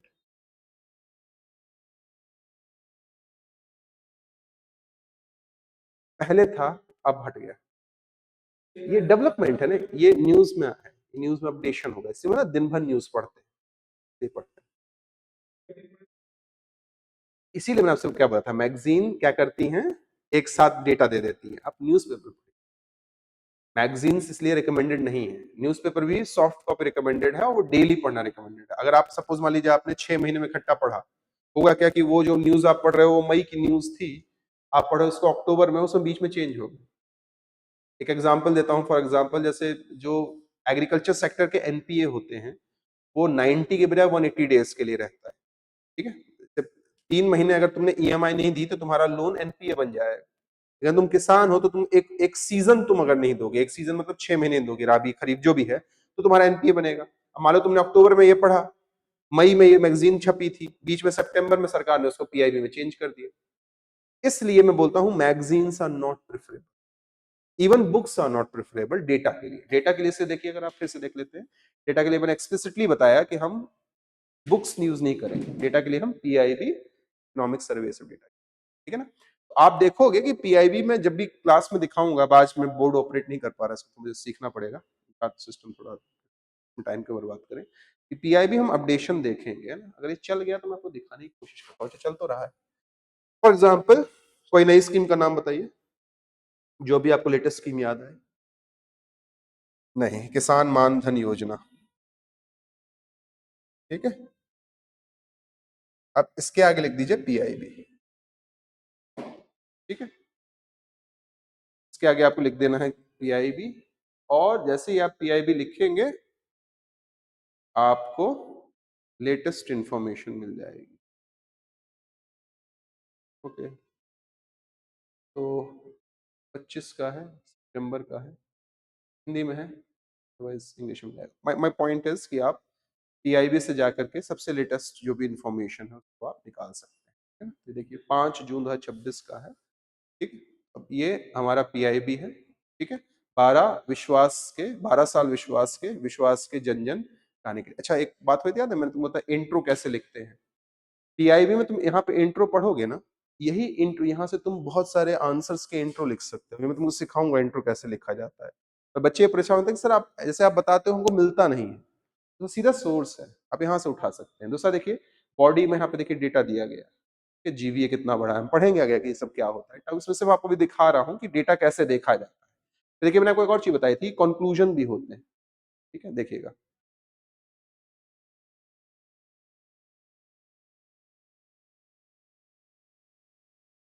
ओके?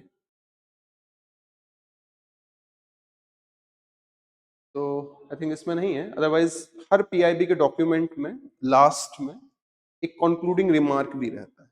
तो वहाँ से भी हम कंक्लूजन उठा सकते हैं, ठीक? और पूछिए अगर और कुछ हो तो, ठीक है? सो नोटबुक कैरी कीजिएगा, 3-4 कलर के पेन और एक स्केल और आपका रबर, पेंसिल, ठीक है? कल से शुरू करते हैं। क्लास में एक्टिव रहिएगा, कंट्रीब्यूट कीजिएगा, आप एक बार बात कर लीजिए इसको कैसे रिज़ॉल्व करेंगे और क्वेश्चन पूछिएगा, जितना आप इंटरैक्ट करेंगे उतना यस। हाँ, बिल्कुल बोलिए।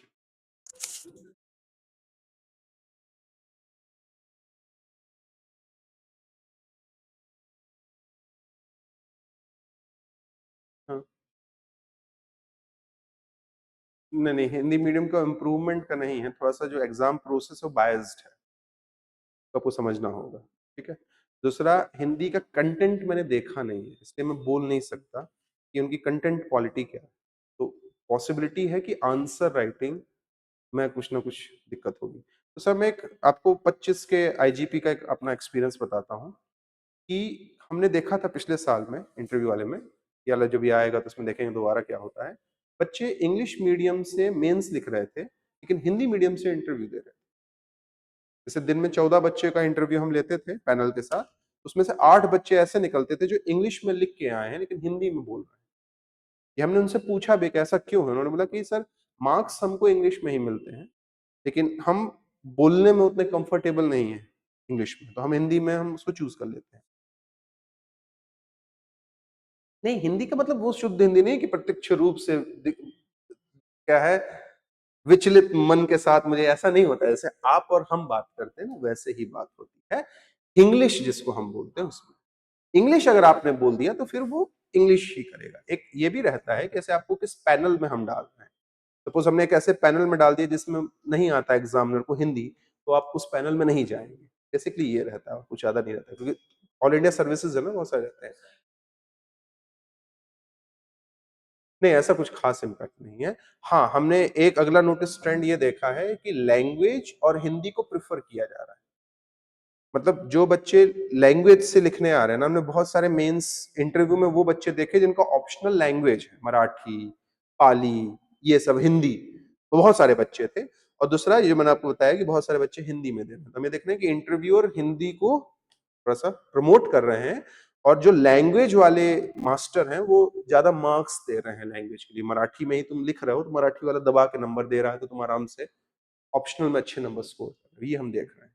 बाकी यार हिंदी वाला मे बी कि आंसर की क्वालिटी कमजोर और मे बी कि यूपीएससी बायस्ड है।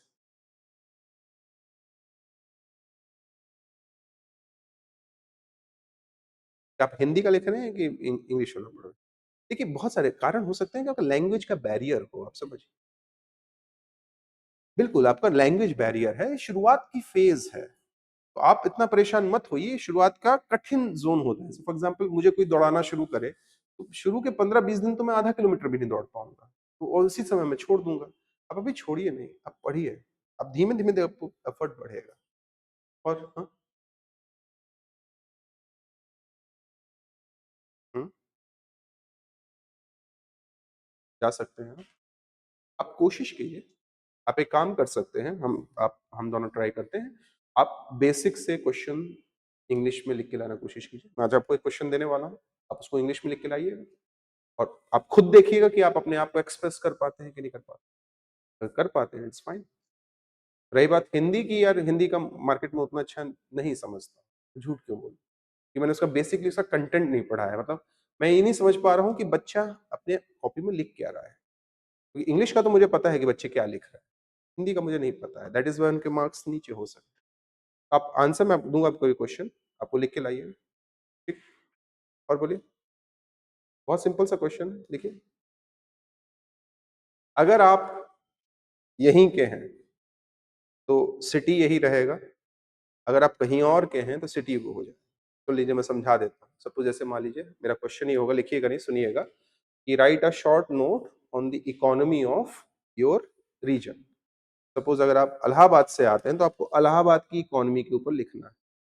अगर आप सपोज़ लेट्स से जैसे मैं रीवा से आता हूँ, तो मैं रीवा की इकोनॉमी के ऊपर लिखूँ। मतलब जिस क्षेत्र से आप आते हैं, उस क्षेत्र की इकोनॉमी के बारे में आपको लिखना है। ये सिर्फ होमवर्क नहीं है, ये एक तरीके से आपका डेटा कैप्चर भी है। मैंने आपसे कहा था ना कि इंटरव्यू में शुरुआत के सबसे पहले क्वेश्चंस कहाँ से आते हैं, कि आप कहाँ से आते हैं। फॉर एग्जाम्पल सपोज मान लीजिए आप खजुराहो से आते हैं, आपका पूरा इंटरव्यू खजुराहो के मंदिर के आसपास घूमे। आई होप आप समझते हैं, है ना। फॉर एग्जाम्पल आप चंपारण से आते हैं, आपको पता है चंपारण से आते हैं, चंपारण सत्याग्रह की बात होनी। मान लीजिए आप सपोज विदिशा से आते हैं, स्तूपा की बात होनी है। तो आप अपने क्षेत्र की इकोनॉमी को समझिए। आप कैसे आंसर लिखेंगे? चाहे तो आप रैंडमली लिखना शुरू कर सकते हैं, या फिर आप चाहें तो आप कैसे लिख सकते हैं, थोड़ा सा मैं आपको आइडिया देता हूं। भाई आप बताइए कि आपका क्षेत्र लेट्स से प्रयागराज है। भाई प्रयागराज में आप ये देखोगे, अगर ये इकोनॉमी है तो इसमें इकोनॉमी में सेक्टर्स होंगे। जैसे अगर कृषि है तो कृषि किस प्रकार की, यहाँ पे अलग अलग तरह के मौसम होते हैं। भाई खरीफ का सीजन होता है, राबी होता है, जैद होता है, तो उसमें कौन सी क्रॉप्स उगती हैं। फिर अगर हम सेवाओं की बात करें, तो भाई एक तो होते हैं पब्लिक सेक्टर, एक होते हैं प्राइवेट सेक्टर। पब्लिक सेक्टर में जुडिशरी हम देखते हैं कि बहुत ज्यादा, है ना, प्रोमिनेंट है। प्राइवेट सेक्टर में क्या है भाई, लॉयर्स है, उसके अलावा सॉफ्टवेयर सर्विसेज हैं, कुछ भी। फिर इंडस्ट्रीज की अगर हम बात करते हैं, तो इंडस्ट्रीज में आप देखिए क्या लेदर इंडस्ट्रीज है, टेक्सटाइल इंडस्ट्री है, फूड इंडस्ट्री है। पढ़िए इसको, साथ में कोशिश कीजिए कि आप डेटा लेकर के आ सकें। कैसा डेटा? जैसे आप अपने सिटी का जीडीपी ढूंढ सकते हैं कि मेरा सिटी एक साल में कितना प्रोड्यूस करता है। फिर उसके बाद आप देख सकते हैं कि वो जीडीपी एग्रीकल्चर में कितने परसेंट से आता है, सर्विसेज में कितने परसेंट से आता है, इंडस्ट्रीज में कितने परसेंट से आता है। इसके बाद आप ये देख सकते हैं कि क्या आपके यहाँ टूरिज्म है, और अगर वो टूरिज्म है तो वो किस तरह का टूरिज्म है। इलाहाबाद में तो ऑब्वियसली स्पिरिचुअल टूरिज्म है ना भाई, आप थोड़ा सा उसके बारे में लिख सकते हैं। तो आप ढूंढिए अपने क्षेत्र की इकोनॉमी। ये सिर्फ इसलिए है कि हमारी जो हेजिटेशन है ना पेन चलाने की, वो टूट जाए, और फिर हम हर क्लास में धीमे धीमे धीमे धीमे धीमे लेवल ऊपर करेंगे। लेकिन ये तभी सक्सेसफुल होगा जब आप आंसर लिखेंगे। मैं आपको अभी बता दे रहा हूं, मैं आपके आंसर को कभी भी मार्किंग नहीं दूंगा। क्यों मार्किंग नहीं दूंगा? क्योंकि आप जिस ऑर्गेनाइजेशन में पढ़ रहे हैं, उस ऑर्गेनाइजेशन में आपकी टेस्ट सीरीज चलती होंगी, ठीक है, उसमें आपको मार्क्स मिलते हैं। ये क्लास मार्क्स के लिए नहीं है, इसलिए है कि आप बिना ये सोचे कि मेरा आंसर कैसा होगा, आप आंसर लिखें और फिर उसको इम्प्रूव करें। तो मैं आपको ये जरूर बताऊंगा कि ये आंसर इम्प्रूव कैसे हो सकता है, और दूसरी बहुत सारे तरीके हैं आंसर। और बताइए अगर और कुछ है तो। ठीक है, चलिए, है ना, आज इतना ही करना था, कल से हम टॉपिक शुरू करेंगे। ठीक है, एनसीईआरटी पढ़ना शुरू करना है आज। एक दो तो अब सटका ही सकते हैं भाई।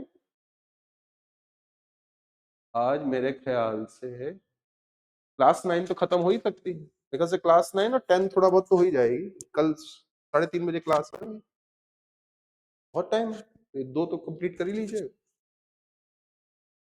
एक तो कंप्लीट हो जाए, चैप्टर 2 3 4, इसे इस वीक में हम कंप्लीट करते हैं। और ये इस वीक में क्यों कंप्लीट करना है? क्योंकि यही शुरुआत की क्लासेस है ना, फाउंडेशनल क्लासेस। इकोनॉमिक्स क्या होता है, डिमांड क्या होती है, सप्लाई क्या होती है, तो आप इसको पढ़ेंगे। यहाँ से डायरेक्ट क्वेश्चन आते हैं, मैं आपको जरूर बता दे रहा हूँ। यूपीएससी में डायरेक्ट एनसीईआरटी से क्वेश्चन आते हैं, और मैं आपको दिखाऊंगा कहाँ कहाँ से। ठीक है गाइस, चलिए, है ना। तो इतनी तो नहीं कह सकते, 100 110 घंटे मान के चलिए। दूसरा, मैं क्लासेस पे बाइंडेड नहीं हूँ, मतलब हमारा सिलेबस के ऊपर है, हम अपना स्पीड अपनी एक हिसाब से करेंगे। तो ऑब्वियसली हम 200 भी नहीं ले सकते, ऑब्वियसली हम 80 भी नहीं रखेंगे, हम अपने कंफर्ट से। तो मैं अपना हर जगह पढ़ाता हूँ, मैं तो आपको बता दूं मेरा एवरेज 110 115 घंटे करीबन को लगता है, आराम से खून के साथ। ठीक है ना, जरूरत पड़ेगी तो और बढ़ा देंगे, कुछ है नहीं। क्लास के बाद देखिए, क्लास एक कंपोनेंट है ना, क्लास पढ़ाई का सिर्फ एक कंपोनेंट, उसके बाद का जो आंसर राइटिंग कंपोनेंट ही रखना है, उस पे भी उतना ही फोकस। ठीक है, और बताइए और कुछ है? ठीक है, न्यूज़पेपर पढ़ना है, मैं रोज न्यूज़पेपर पढ़ता हूँ, मतलब मैं डेली कुछ ना कुछ पता होना चाहिए आज न्यूज़पेपर में ये हुआ आज। और अगर आप न्यूज़पेपर नहीं पढ़ेंगे ना तो आप डिस्कनेक्ट हो जाएंगे। जैसे अभी ट्रम्प ने कुछ और किया है, फिर से हम पे ज्यादा टैरिफ लगाया है 10%। तो आपको एट द सेम टाइम हमारी ट्रेड डील होने वाली है उनके साथ, आपको ये पता होना चाहिए कि किन चीजों पर टैरिफ लगता है, उससे क्या इम्पैक्ट होता है। रुपी के स्लाइड का टैरिफ से क्या लेना देना। ठीक है, तो आप पढ़ते रहिएगा, उसमें कुछ चीजें आपको समझ में नहीं आएंगी। एक्सचेंज रेट हमारा चैप्टर नंबर 10 या 11 होगा, मैं भूल रहा हूँ, 10 या 11 कोई होगा। 10 चैप्टर नंबर, मतलब हम करीब 20 अगस्त को पढ़ा रहे हैं। ऑब्वियसली आज आप पढ़ोगे तो आपको समझ में नहीं आएगा, क्योंकि वो आने वाली 10 क्लास में आ रहा है, लेकिन एटलीस्ट आप उसको पढ़ेंगे, मुझसे डिस्कस करेंगे, मैं जितना समझा सकूंगा उस समय के हिसाब से समझा।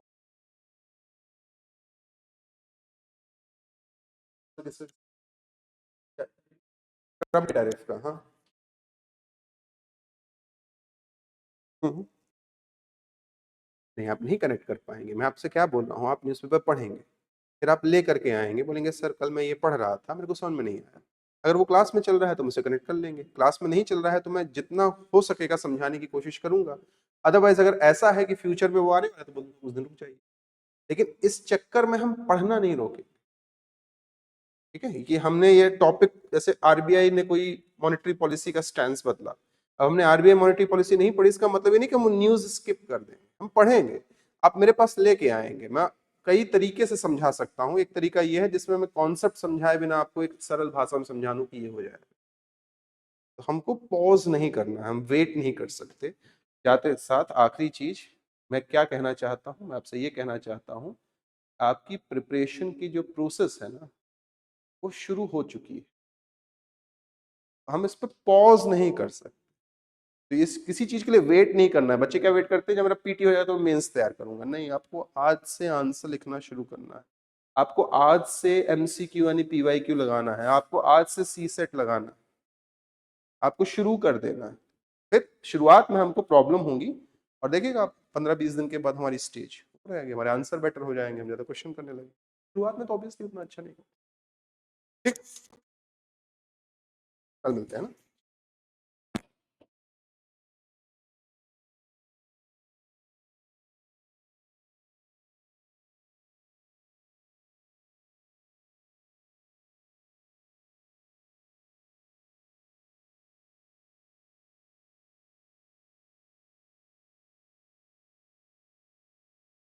ठीक है, हाँ? कल मुलाकात होगी, हम अपना